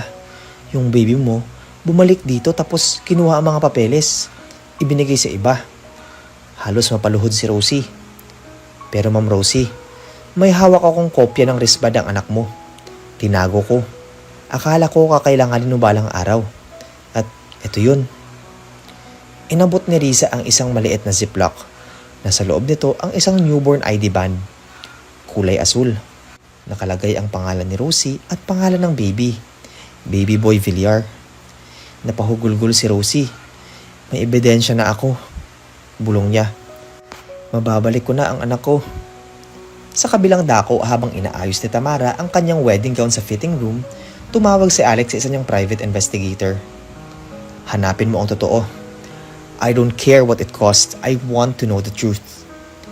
At sa unang pagkakataon, hindi siya nag-alinlangan. Isang gabi habang malamig ang simoy ng hangin sa terrace ng Villar Estate, tahimik na nakatayo si Alec habang hawak ang isang maliit na envelope. Sa loob nito ay kopya ng dokumento mula sa kanyang private investigator. Hindi siya agad nakaupo. Hindi rin niya binuksan. Ilang araw na niyang hinihintay ito at ngayong nasa kamay niya ang sagot, tila hindi niya alam kung handa na ba siyang malaman ang totoo. Sa kanyang likuran, lumabas si Tamara na may suot na silk nightgown. Hawak ang isang baso ng red wine. Baby, malambing niyang tawag. Hindi ka pa natutulog? Hindi ka na naman ba makatulog? Tiningnan lang siya ni Alec. Saka iniabot ang envelope. May ipinahanap ako. Napatigil si Tamara. Mabilis ang pintig ng dibdib niya pero pinilit niyang umiti. Ano yan? Tanong niya. Sabay abot ng envelope. Ngunit bago pa niya mabuksan, biglang kinuha ulit ni Alec ang papel. Hindi mo na kailangang basahin. Sabi niya. Ako nang bahala rito. Muntik nang mapabuntong hininga si Tamara. Ngunit pinilit pa rin umiti. Okay, mahina niyang sabi. Halika na sa loob. Malamig dito. Pero sa bawat hakbang nila pabalik sa loob, nararamdaman ni Tamara ang unti-unting pagguho ng pader na itinayo niya sa paligid ng kanyang mga kasinungalingan. Kinabukasan pinatawag ni Alex si Nurse Riza sa isang lihim na meeting sa opisina ng legal team ng kumpanya. Hindi ito alam ni Tamara. Someone gave me your name. Ani Alec, I need you to tell me everything you know. Walang media, walang banta. Just the truth. Nagdalawang isip si Nurse Riza. Nanginginig ang mga kamay niya habang inilalabas ang isang maliit na notebook. Nandoon ang mga detalyeng isinulat niya noong mismong araw na iyon. Sir, nakita ko po talaga ang palitan. May utos. May mga taong lumapit kina Ma'am Rosie noong pinatakas siya ni Tatay Doming. May dala silang bata. Pagbalik, dala na ang baby ni Ma'am Rosie. Dinala sa kabilang wing, sa maternity ward kung saan naroon si Ma'am Tamara. Napatigil si Alec. May hawak ka bang ebidensya? Tanong niya. Iniiwas ko na sir ang sarili ko noon. Pero may isang CCTV file na baka hindi pa nabubura. Nakita ko ang oras ng paglipat. Kung makuha po iyon, baka mag-match ang timeline. Nagpasalamat si Alec ngunit bago pa man siya makaalis sa opisina, biglang tumawag si Tamara. Babe, nandito ka ba sa office? Papunta na ako dyan. Let's have lunch. Napamura si Alex sa loob-loob niya. May kamitin na ako ngayon. Mabilis siyang sagot. Mamaya na lang tayo magkita. Pero huli na. Papunta na si Tamara. Kaya naman, minadali niyang palabasin si Nurse Riza sa likod na exit. Nagsuot siya ng maitim na shades at lumabas sa ibang pinto, kung saan hindi siya mapapansin ni Tamara. Nang makarating si Tamara sa opisina, ngumiti siya at yumakap kay Alec na halatang namumutla. Babe, everything okay? Tanong niya habang inaabot ang kamay niya sa leeg ni Alec. Oo. Sagot ni Alec. Just work. Busy lang. Pero hindi yun totoo. Sa loob ng isip niya, umiikot ang lahat. At sa dibdib niya, mas lalo pa siyang hindi mapakali. Samantalang si Rosie ay muling bumalik sa tahanan ni Tatay Doming na may baon na bagong pag-asa. Buong araw siyang nakipagkita sa isang pro bono lawyer na maaaring tumulong sa kanya para mabawi ang kanyang anak. Pero iha, ani Attorney Leticia, kailangan pa rin natin ng mas matibay na ebidensya. Kailangan natin ng medical records ng anak mo, oras ng kapanganakan at ang pagkakakilanlan ng mismong sanggol. May wristband ako, attorney, sabat ni Rosie. At may saksi ako, si Nurse Riza at ang janitor, si Tatay Doming. Pati ang pagkakatugma ng panahon ng kapanganakan ko at Tita Mara. Hindi ba't may conflict yun? Tumango ang abogada. May laban ka. Pero kailangan nating i-timing. Hindi pwedeng padalos-dalos. Kinagabihan habang natutulog si Tamara, pumasok si Alex sa nursery. Doon, pinagmasdan niya ang natutulog na sanggol. Malalim ang kanyang paghinga. Mahina niyang hinawakan ang maliit na kamay nito. Ngunit, habang tinitingnan ang mukha ng bata, para bang lalong lumilinaw sa kanya ang tanong. Hahanapin ko ang totoo. Bigla niyang naisip ang ideya. Tumawag siya sa kanyang investigator. Kailangan ko ng second DNA test. Confidential. Gamit ang sample mula sa bata ngayon. Ikumpara mo. Ngunit habang papalapit na si Alex sa katotohanan, si Tamara naman ay nagsisimula ng mapanaginipan ang kanyang mga kasalanan. Sa kanyang panaginip, isang babae ang lumalakad sa madilim na pasilyo ng ospital. Bit-bit nito ang isang sanggol. Umiiyak. Sira-sira ang damit. At sa kanyang muka, galit at bigati. Akin ang batang iyan. Sigaw ni Rosie. Sa akin na siya ngayon. Sagot ni Tamara sa kanyang panaginip. Ngunit, nang tingnan niya ang kanyang braso, hindi na bata ang bitbit niya kundi isang walang laman na kumot. Nagising si Tamara na namumuo ang pawis sa kanyang noo. Tumakbo siya sa nursery. Tiningnan ang bata. Nandoon pa. Natutulog. Pero hindi siya mapakali. Bumalik siya sa kwarto. Kinuha ang kanyang phone at tumawag. Enzo, mahina niyang sabi. Kailangan nating mag-usap. Hindi na ba sapat yung kasinungalingan mo? Anong kailangan mo ngayon? May problema. Pakiramdam ko may alam na si Alec. Natahimik si Enzo. Ano ngayon? Harapin mo. Ginusto mo yan. Kinabukasan, habang naghahanda si Alec para sa isang emergency board meeting, may dumating na delivery sa opisina. Isang maliit na kahon. Walang sender. Binuksan ito ni Alec at nakita ang isang USB. May label. Katotohanan.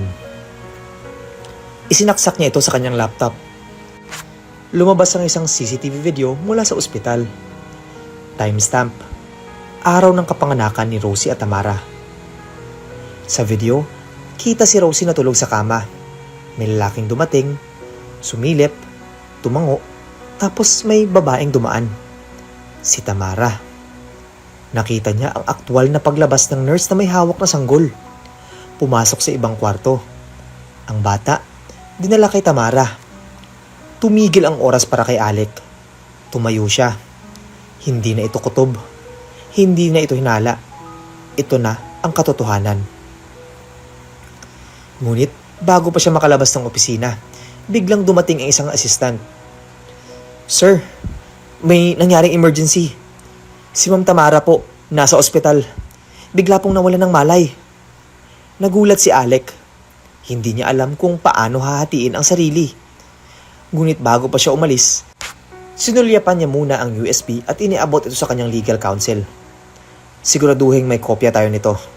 Itago ito. Hindi pwedeng mawala. Habang si Tamara ay nasa ospital, pinilit niyang bumangon sa kama. Nasaan si Alec? Tanong niya. Nasa board meeting pa raw po, ma'am. Sagot ng nurse. Tumitig siya sa kisame. Halos hindi makahinga. Alam niyang oras na lang ang binibilang. Unti-unti na siyang nabubunyag. At sa kaibuturan ng kanyang puso, alam niyang wala ng takas. Samantalang si Rosie, sa wakas, ay nakatanggap ng tawag mula sa abogada niya. May lead na tayo. May official report ng DNA comparison. At mukhang papabor sa atin ang resulta. Napasandal si Rosie sa pader. Napaluha. Sa wakas, hindi lang siya ang may hawak na ebidensya, pati ang batas. Nagsisimula ng makinig sa kanyang sigaw. At sa kanyang dibdib, naramdaman niya ang tibok ng pag-asa. Hindi na magtatagal, makukuha na niya ang anak niya. Mainit ang sikat ng araw habang mabilis na tumatakbo ang itim na SUV ni Alex sa kahabaan ng Ayala Avenue. Nasa likuran siya ng sasakyan, nagsusuri ng mga dokumento para sa isang board meeting. Habang abala sa pagbabasa, biglang nagpreno ang sasakyan. Isang matinding pag-uga ang gumising sa lahat ng senses ni Alex. "Boss!" Sigaw ng driver. "May babae po. May nasagasaan." Agad bumakas ang pinto ng sasakyan. Bumaba si Alex. Sa gitna ng kalsada, isang babae ang nakahandusay. May sugat sa noo, putik ang suot, at payat na payat. May yakap siyang sanggol sa dibdib. Puno ng dugo ang palad nito habang pilit na inalalayo ang bata mula sa mga tao. "Rosie?" Parang lumindol sa puso ni Alex nang makilala ang mukha ng babae. Hindi siya makapaniwala. Ang babaeng matagal niyang pinapangarap makita. Ang babaeng gabi-gabi niyang napapanaginipan. Nasa harapan niya. Sugatan. Marumi. Nanghihina. "Rosie!" Sigaw niya sabay lapit at lumuhod. Inalalayan niya ito habang papalapit ang mga tao. "Tumawag na ambulansya! Bilis!" Huwag mo akong hawakan." Mahina ngunit matigas ang boses ni Rosie. "Kinuha ninyo ang anak ko. Kinuha ni Tamara ang anak ko." Halos mamilog ang mga mata ni Alex na narinig. "Ano?" "Iyon ang anak ko. Hindi ito." Tinuro ni Rosie ang sanggol sa kanyang bisig. "Hindi ito ang anak ko. Anak iyan ni Tamara. Ipinagpalit niya. Pinalitan niya sa ospital. Kinuha niya ang anak natin." "Rosie, anong sinasabi mo?" Nanginginig ang boses ni Alex. Hindi ba yan ang anak mo?" "Anak niya ito. Babae yan. Ang anak ko lalaki." Sa sandaling iyon, hindi na muling nakapagsalita si Alex. Ang puso niya ay parang pinipiga at ang utak niya ay pilit iniintindi ang kabuuan ng sinasabi ni Rosie.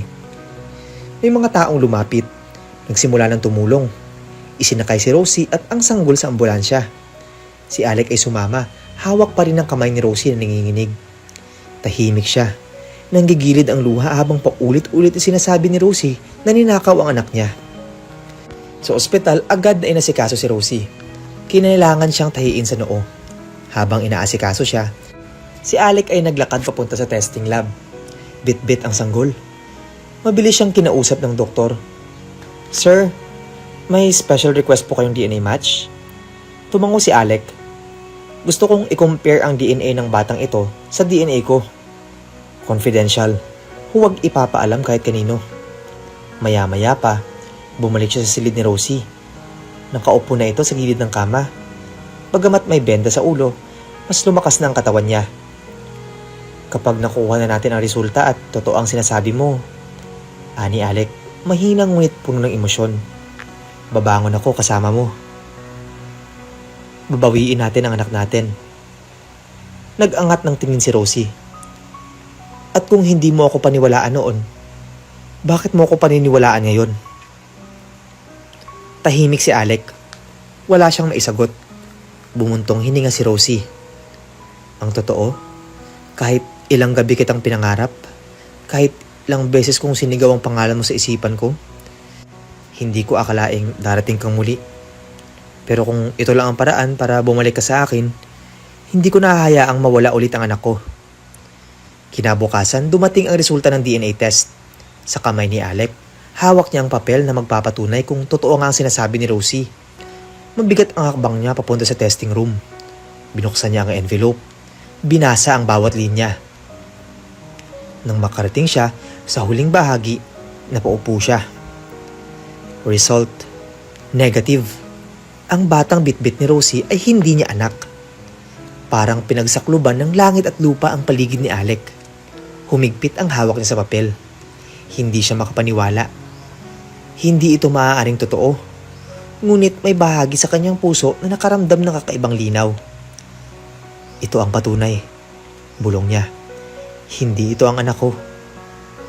At kung hindi ito ang anak ko, ibig sabihin, totoo si Rosie. Totoo lahat ng sinabi niya. Mabilis siyang bumalik sa silid ni Rosie. Nang kasalubong niya si Tatay Doming sa hallway. May balita na po ba? Tanong ng matanda. Tumango si Alec. Hindi ko anak ang batang yun. Nagkatitigan sila. Ang anak ni Rosie, nasa kamay ni Tamara. Mahina ngunit mariing sabi ni Tatay Doming. Agad umalis si Alec, sumakay sa kanyang kotse. Tinawagan ang assistant. Alamin mo kung nasaan si Tamara. Ngayon na. Ngunit sa kabilang dako, habang abala si Alex sa paghahanap, si Tamara ay nakasakay na sa isang private van. Bitbit niya ang sanggol na lalaki. Ang totoo, halos hindi na siya makahinga sa kaba. Sa likod ng kanyang mga mata, pilit niyang tinatago ang matinding takot na baka tuluyan na siyang mabuko. Habang minamasdan ang mukha ng sanggol, pinilit niyang ngumiti. Pinilit niyang kumbinsihin ang sarili sa kanya ito, na siya ang ina, na kay Alex siya nakalaan. Ngunit sa ilalim ng kanyang ngiti, may luha na tumulo sa kanyang pisngi. Kapag nawala ka sa akin, wala na akong matitirang buhay. Bulong niya sa bata. Paandarin na ang kotse. Sigaw niya sa driver. At sa bawat pag-ikot ng gulong sa aspalto, palayo ng palayo siya sa katotohanan. Samantalang si Rosie ay nasa ospital pa rin. Pinagmamasdan niya ang crib kung saan nakahiga ang batang babae. Isang inosenteng nilalang. Walang kasalanan. Lumapit siya. Marahang hinaplos ang pisngi nito. Pasensya ka na anak. Alam kong hindi ikaw ang tunay kong anak, pero may karapatan ka pa ring mahalin. Sana balang araw, makilala mo rin ang tunay mong ina. At sana, hindi mo maranasan ang sakit na naranasan ko. Umupo siya sa tabi ng crib. Pinipigil ang luha. Hindi niya alam kung ano ang nangyayari kay Alec. Hindi niya alam kung saan dinala ni Tamara ang anak nila. Pero ang alam niya, ito na ang simula ng digmaan at hindi siya uurong. Samantalang sa isang daan sa probinsya, huminto ang van na sinasakyan ni Tamara. Bumaba siya saglit upang magbanyo. Pagbalik niya sa sasakyan, tiningnan niya ang bata. Malapit na tayo. Mahina niyang bulong. Malapit na nating simulan ang bagong buhay. Ngunit sa kabilang linya ng mundo, papalapit na si Alec. At sa susunod na pagkikita nila, wala nang atrasan. Umuugong ang sirena ng mga pulis habang binabaybay nila ang kalsadang patungo sa isang liblib na bahagi ng Batangas. May senyales na nakuha mula sa plate number ng puting van na minamaneho ng driver ni Tamara. Sa loob ng command van, nasa gitna ng briefing ang isang team ng mga otoridad. Kasama nila si Alec, tahimik at seryosong nakaupo. Nanlilimahid sa pagod, ngunit hindi matitinag ang determinasyon sa kanyang mga mata. Wala siyang ibang iniisip kundi ang anak niya. Ang 3 buwang gulang na sanggol na nararapat na sa bisig ng tunay niyang ina. At si Rosie, nasugatan, pagod at punong-puno ng luha, itinago sa bawat hakbang ng pagkakahiwalay nila. Ngayon, wala nang atrasan. Hindi siya titigil hanggat hindi niya nababawi ang kanilang anak. Sa kabilang banda si Tamara ay nakaupo sa loob ng isang lumang bahay bakasyunan, malapit sa tabing dagat. Bitbit niya ang bata sa isang yakap na mahigpit at puno ng takot. Sa bawat halakhak ng alon sa dalampasigan, tila may aninong sumusunod sa kanyang mga hakbang. Tumatawag na sa kanya ang sariling budhi. Hindi na siya mapakali. Hindi na siya makahinga sa bigat ng kasinungalingan. Shh, baby. Bulong niya habang pinapadede ang bata. Hindi ko hahayaang kunin ka ng kahit sino. Akin ka. Akin ka. Ngunit kahit anong ulit niya ng mga salitang iyon, hindi niya na mabura sa panginginig ng kanyang mga kamay. Hindi na niya mapigil ang panlalamig ng kanyang katawan, sapagkat alam niyang darating na ang araw ng paghuhukom. Sa ospital, si Rosie ay nakatanggap ng tawag mula sa private investigator ni Alec. Sa kabilang linya, maririnig ang paghingal ng lalaki. Ma'am Rosie, may lokasyon na po kami. Nasa Batangas si Tamara. Bit-bit pa rin ang bata. Mismong ang CCTV ng ospital at ang testimony ni Tatay Doming ang nagpatibay ng kaso. Tumawag na rin ang legal counsel ni Sir Alec. Sa loob ng ilang oras may warrant na para sa pagdakip kay Tamara. Napatayo si Rosie sa pagkakaupo. Halos mabitawan niya ang hawak na tubig. Nanlaki ang kanyang mga mata. Makukuha ko na siya? Garalgal ang boses niya. Makikita ko na ang anak ko? Oo ma'am, malapit na po. Napaluhod si Rosie sa sahig. Napayakap siya sa sarili habang walang patid ang pagdaloy ng kanyang mga luha. Isang bahagi ng kanyang puso ang tila na buhay muli. Sa wakas, magwawakas na ang matagal na pangungot. Sa wakas, mabubuo na rin ang pamilyang winasak ng kasinungalingan. Mabilis ang kilos ng mga otoridad. Pinalibutan nila ang bakasyunan. May mga pulis na nagtakda ng perimeter. Nakabantay ang lahat. Si Alec ay nakatayo sa likod ng isang SUV. Nakasuot ng bulletproof vest. Ngunit ang kanyang paningin ay nakasentro lamang sa pintuan ng bahay. Tamara, lumabas ka na! Sigaw ng isa sa mga opisyal gamit ang megaphone. Alam namin na nasa loob ka. May warrant of arrest ka para sa embezzlement, identity fraud at child abduction. Sa loob ng bahay, nanginginig si Tamara habang yakap pa rin ang bata.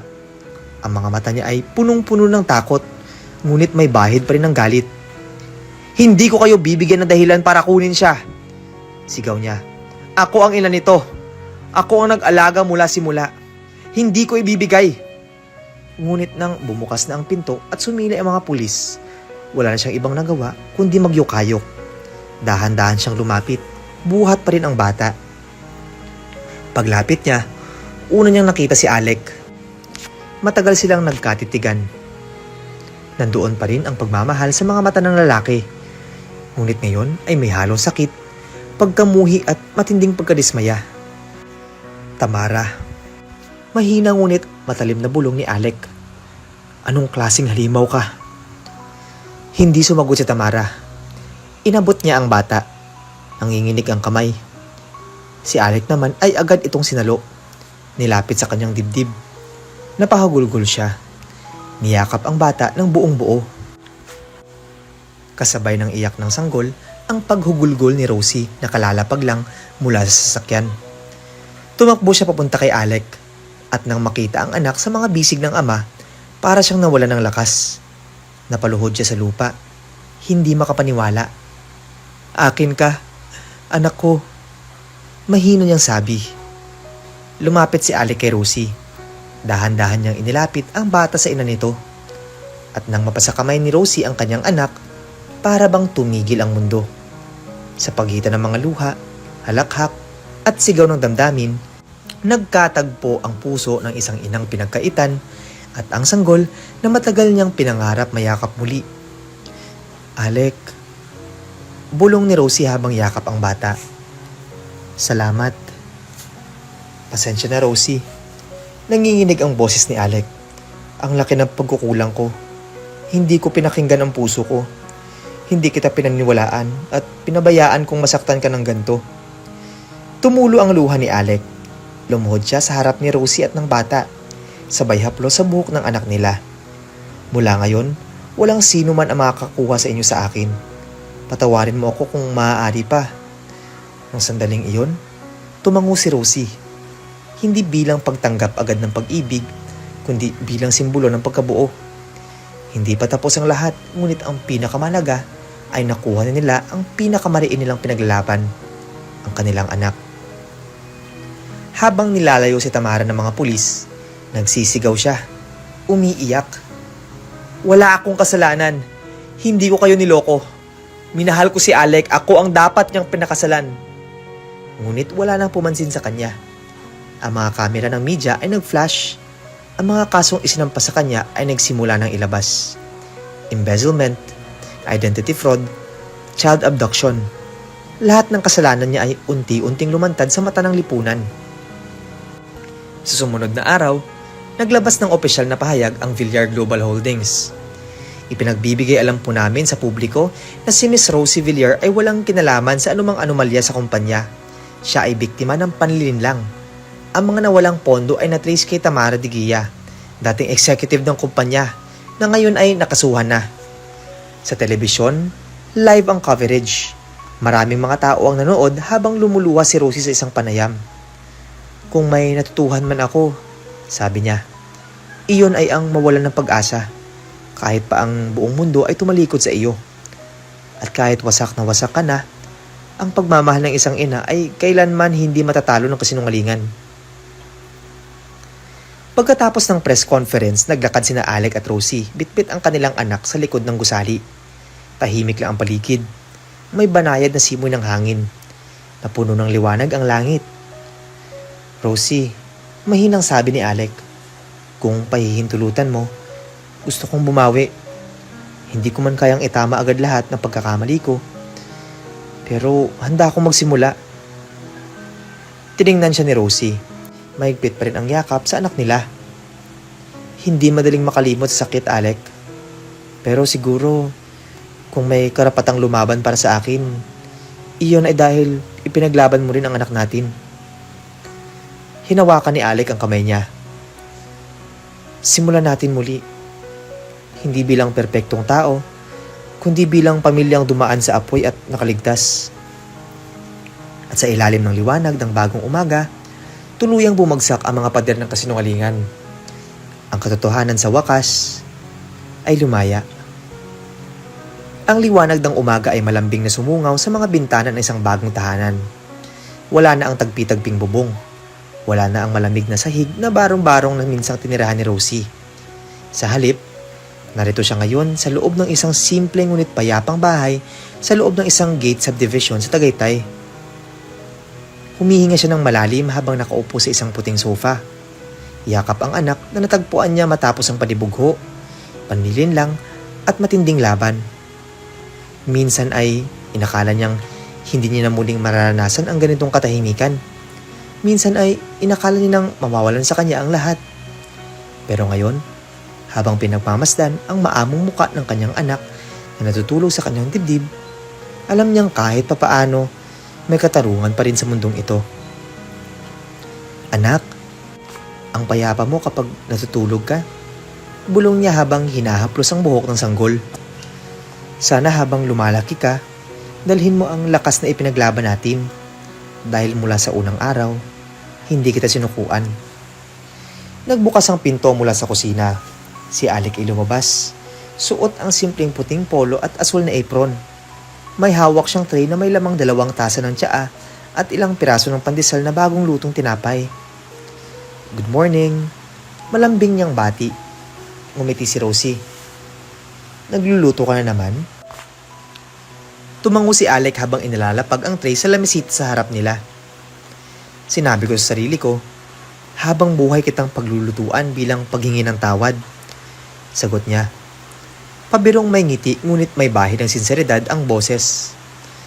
Napakadramatic mong asawa? Biro ni Rosie. Asawa?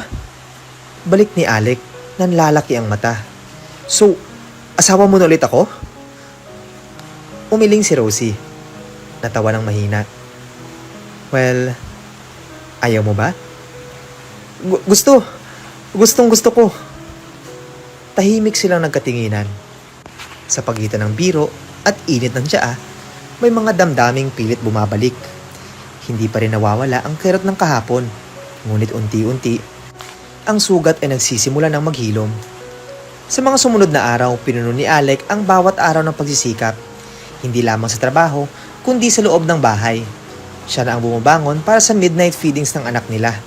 Siya ang nagpapaligo, nagpapadede gamit ang bote, at siya rin ang naglalaba ng maliliit na damit ng bata. Bawat kilos niya ay puno ng paghingi ng tawad. Bawat hakbang niya ay pagtatangkang buuin muli ang tiwalang kanyang winasak. Si Rosie naman bagamat tahimik ay ramdam ang lahat. Ramdam niya ang pagsusumikap ni Alec at unti-unti natututong muling magtiwala. Ngunit iba na siya ngayon. Hindi na siya ang dating Rosie na tahimik at masunurin. Ngayon, isa na siyang inang handang ipaglaban ang sarili. Isang babaeng lumaban sa mga kasinungalingan at nakabalik ng mas matatag. May araw na magkasama silang lumabas. Sa parke, habang tulog sa stroller ang anak nila, naupo sila sa lilim ng isang puno. Rosie, panimula ni Alec, Gusto kong malaman mo na hindi ko hihilingin kalimutan mo ang lahat ng nangyari. Pero umaasa ako, sana balang araw, mapatawad mo ko. Tumango si Rosie habang pinagmamasdan ang mga dahong unti-unting hinihipa ng hangin. Hindi ko malilimutan ang sakit, Alec. Hindi ko malilimutan kung paanong pinaniwalaan mo si Tamara kaysa akin. Pero sa kabila ng lahat, nandito ka ngayon at mas pinipili mong bumawi. Kaya siguro sa bawat araw na lumilipas, natututo rin ako magpatawad. Hindi dahil sa nakalimot ako, kundi dahil gusto kong lumaya.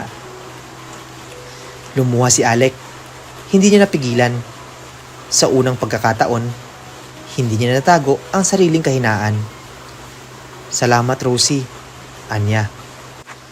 Hindi ko karapat-dapat ang pangalawang pagkakataon na ito, pero habang nabubuhay ako, sisiguraduhin kong magiging mabuting asawa at ama ako.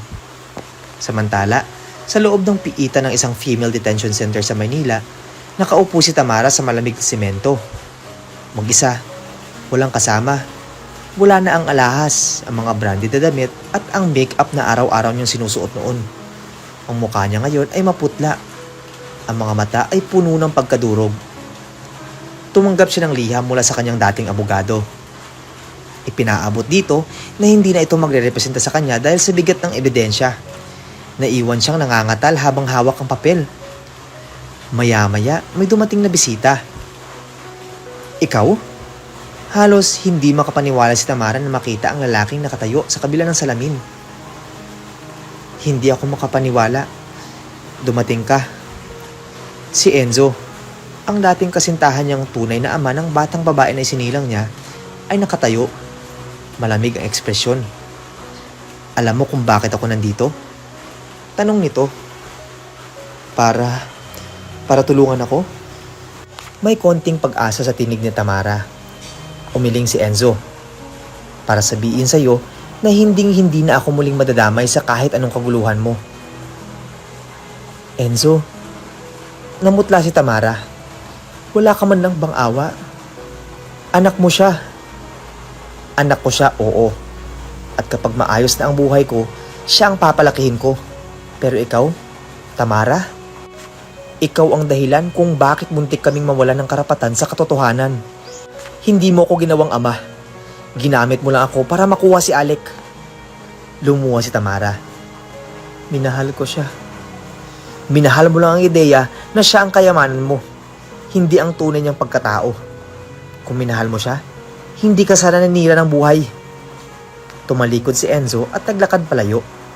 Naiwan si Tamara sa likod ng rehas. Ang mga luha ay hindi na mapigilan. Ang silid ay muling lumamig. Ang mundo niya ay tuluyan ng gumuho. Samantala sa Tagaytay, habang payapang natutulog ang anak nila sa crib, si Rosie ay nasa veranda. May hawak na tasa ng mainit na tsaa. Lumapit si Alec. May bit-bit na balikat na balabal at maingat itong inilagay sa mga balikat ni Rosie. Malapit nang dumating ang taglamig, sabi ni Alec. Tumango si Rosie. Pero hindi na ako giniginaw. Nagkatinginan silang dalawa. Sa gitna ng lamig ng hangin, may init na unti-unting bumabalik sa kanilang mga mata. Simula ulit? Tanong ni Alec. Simula ulit. Sagot ni Rosie, sabay abot ng kanyang kamay. At sa ilalim ng malamlam na bituin, magkahawak kamay silang pumasok sa loob ng bahay. Isang bagong simula. Isang bagong pag-asa. Lumipas ang ilang buwan mula nang muling mabuo ang pamilyang minsang winasak ng kasinungalingan at pagkakamali. Sa bawat araw na dumarating, isang bagong pahina ang binubuksan ni na Alec at Rosie. Hindi upang kalimutan ang nakaraan, kundi upang harapin ang bukas na may pag-asa, tapang at pagmamahalan. Ang dating bakanting bakuran ng bahay nila sa Tagaytay ay ngayon puno ng mga bulaklak at mga laruan ng sanggol. Tuwing hapon, maririnig ang masayang halakhakan ni Rosie habang karga ang anak nila na ngayon ay halos 1 taon na. May malalambot na kulot ang buhok ng bata. May malalalim na mata na wari mo'y sinasagap ang bawat sulok ng mundo. Alec, nasaan na yung bagong duyan?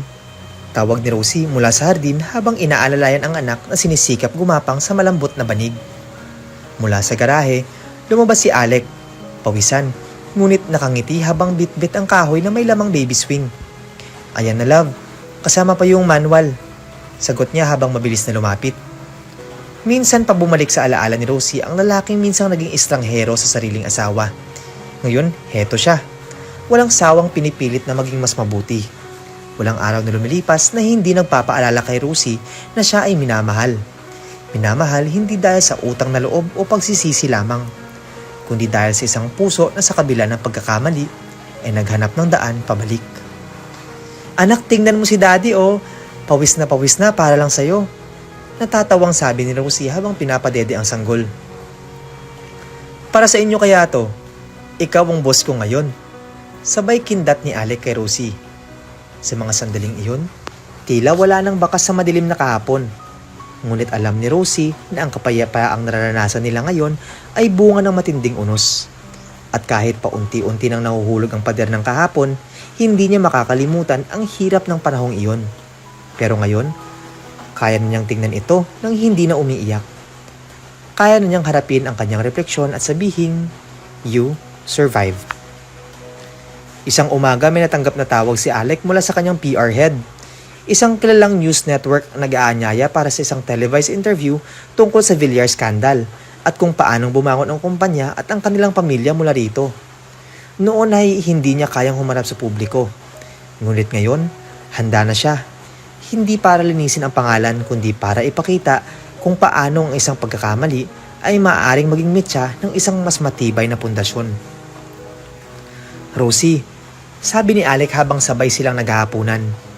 Iniimbitan tayo para sa interview. National TV. Para sa mga taong gustong malaman ang totoo mula mismo sa atin. Hindi agad sumagot si Rosie. Tumitig siya sa plato. Tapos sa anak nilang natutulog sa duyan na malapit sa kanila. Sa tingin mo, kailangan pa ba nating magsalita? Hindi ba sapat na tahimik tayong bumabangon? Siguro nga. Pero naisip ko lang, baka may ibang Rosie rin dyan sa mundo na kailangang marinig ang kwento mo. Kwento natin. Napatingin si Rosie sa asawa. Ramdam niya ang sinseridad sa boses nito. Naisip niya, oo nga. Hindi lang ito para sa kanila. Ito ay para rin sa bawat babaeng iniwan. Sa bawat inang pinagkaitan. Sa bawat lalaking natutong humingi ng tawad. At sa bawat pusong piniling magmahal muli. I will do it, sagot niya. Tahimik pero buo ang loob. Para sa mga gaya ko. To give them hope na eventually, everything will be alright. Ilang linggo lang lumipas at isinagawa ang interview sa isang tahimik at eleganteng studio. Nandoon sina Alec at Rosie, magkahawak kamay habang nasa tapat nila ang anchor. Mainit ang ilaw. Malamig ang hangin sa loob ng silid pero mas malamig ang mga palad ni Rosie. Ngunit nang hawakan ni Alec ang kanyang kamay, unti-unti siyang nagiging kalmado. Rosie, tanong ng anchor, kung babalikan mo ang lahat ng nangyayari, kung tatanungin ka kung bakit mo napiling patawarin si Alec, ano ang isasagot mo? Saglit na natahimik si Rosie. Pinagmasdan niya ang kamera. Sa isipan niya, hindi ito basta kamera. Ito ay mga mata ng libu-libong tao. Mga pusong minsang nasaktan at maaaring naghahanap ng liwanag. Ang kapatawaran ay hindi madaling ibigay. Panimula niya. Lalo na kung galing sa taong minsang binaliwala ka. Pero dumating ang araw na napagtanto ko, ang bigat ng galit ay hindi lang nagpapabigat sa loob, kundi pinipigilan kang makahinga.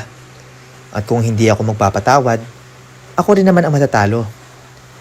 Napatango ang anchor. Si Alec ay napatingin sa kanya. May luhang pilit pinipigil. At para sa mga kababaihan na pinagdudahan, iniwan o pinagbintangan ng hindi makatarungan, sana ito ang magsilbing paalala na ang katotohanan ay laging lumilitaw. Huwag mawalan ng pag-asa. Laban lang. Hindi lahat ng sugat ay habang buhay. May mga sugat na gumagaling at nagiiwan ng markang nagiging paalala na nalampasan mo yung akala mong ikamamatay mo. Pagkatapos ng interview, kumalat agad ang video sa social media. Libo-libong komento ang natanggap ni Alec at Rosie. May mga mensahe mula sa mga ina na nakaranas ng diskriminasyon, sa mga asawang nagkamali at gustong bumawi, at sa mga batang piniling mahalin kahit hindi perpekto ang kanilang pamilya. Nagpaabot din ng mensahe ang ilang dating empleyado ng kumpanya na ngayon ay muling nakuha ang tiwala sa pamunuan ni Alec. Hindi dahil sa kayamanan, kundi dahil sa pagpapakumbaba ng kanilang CEO. Sa kulungan, habang nagwawalis ng sahig, napanood ni Tamara ang panayam ni na Alec at Rosie. Tahimik siyang nakaupo matapos ito. Hawak ang lumang larawan niya noong college. Kasamang masaya sina Rosie at Alec sa isang graduation party. Hindi niya napigilang mapaluha. Sa loob ng mga silid ng pagkakakulong, doon niya napagtanto na ang pagmamahal ay hindi nasusukat sa kung anong kayamanan ang kayang ibigay, kundi kung ilang beses kang kayang patawarin sa kabila ng kasalanan. Sa huling bahagi ng taon sa isang maliit na simbahan sa Tagaytay, isang misa ng pasasalamat ang idinaos. Hindi ito ang grande. Wala itong sosyal na imbitado. Wala ring mamahaling dekorasyon. Ngunit ang bawat panauhin ay totoo. Bawat ngiti ay may kahulugan. Naroon ang ilang kapitbahay na tumulong kay Rosie noong wala siyang matirhan. Naroon si Tatay Domeng, ang janitor na naging bayani ng kanilang kwento.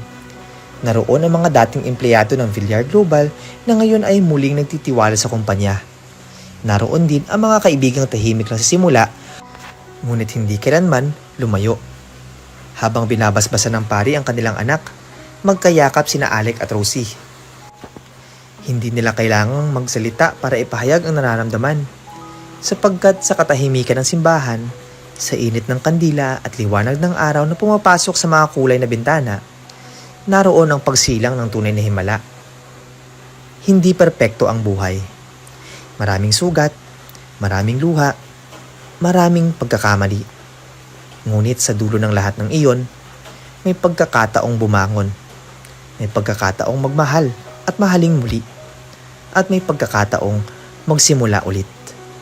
Hindi sa paglimot, kundi sa pagyakap sa katotohanan. Hindi sa pagtanggi, kundi sa pagharap ng buong tapang. At sa dulo ng lahat ng sakit, ang kapayapaan ay matatagpuan din. Kung bago ka pa lang sa channel na ito, mga kwento ni Ate Jane, istorya mo, ikwento ko, huwag kalimutang pindutin ang notification bell at subscribe button.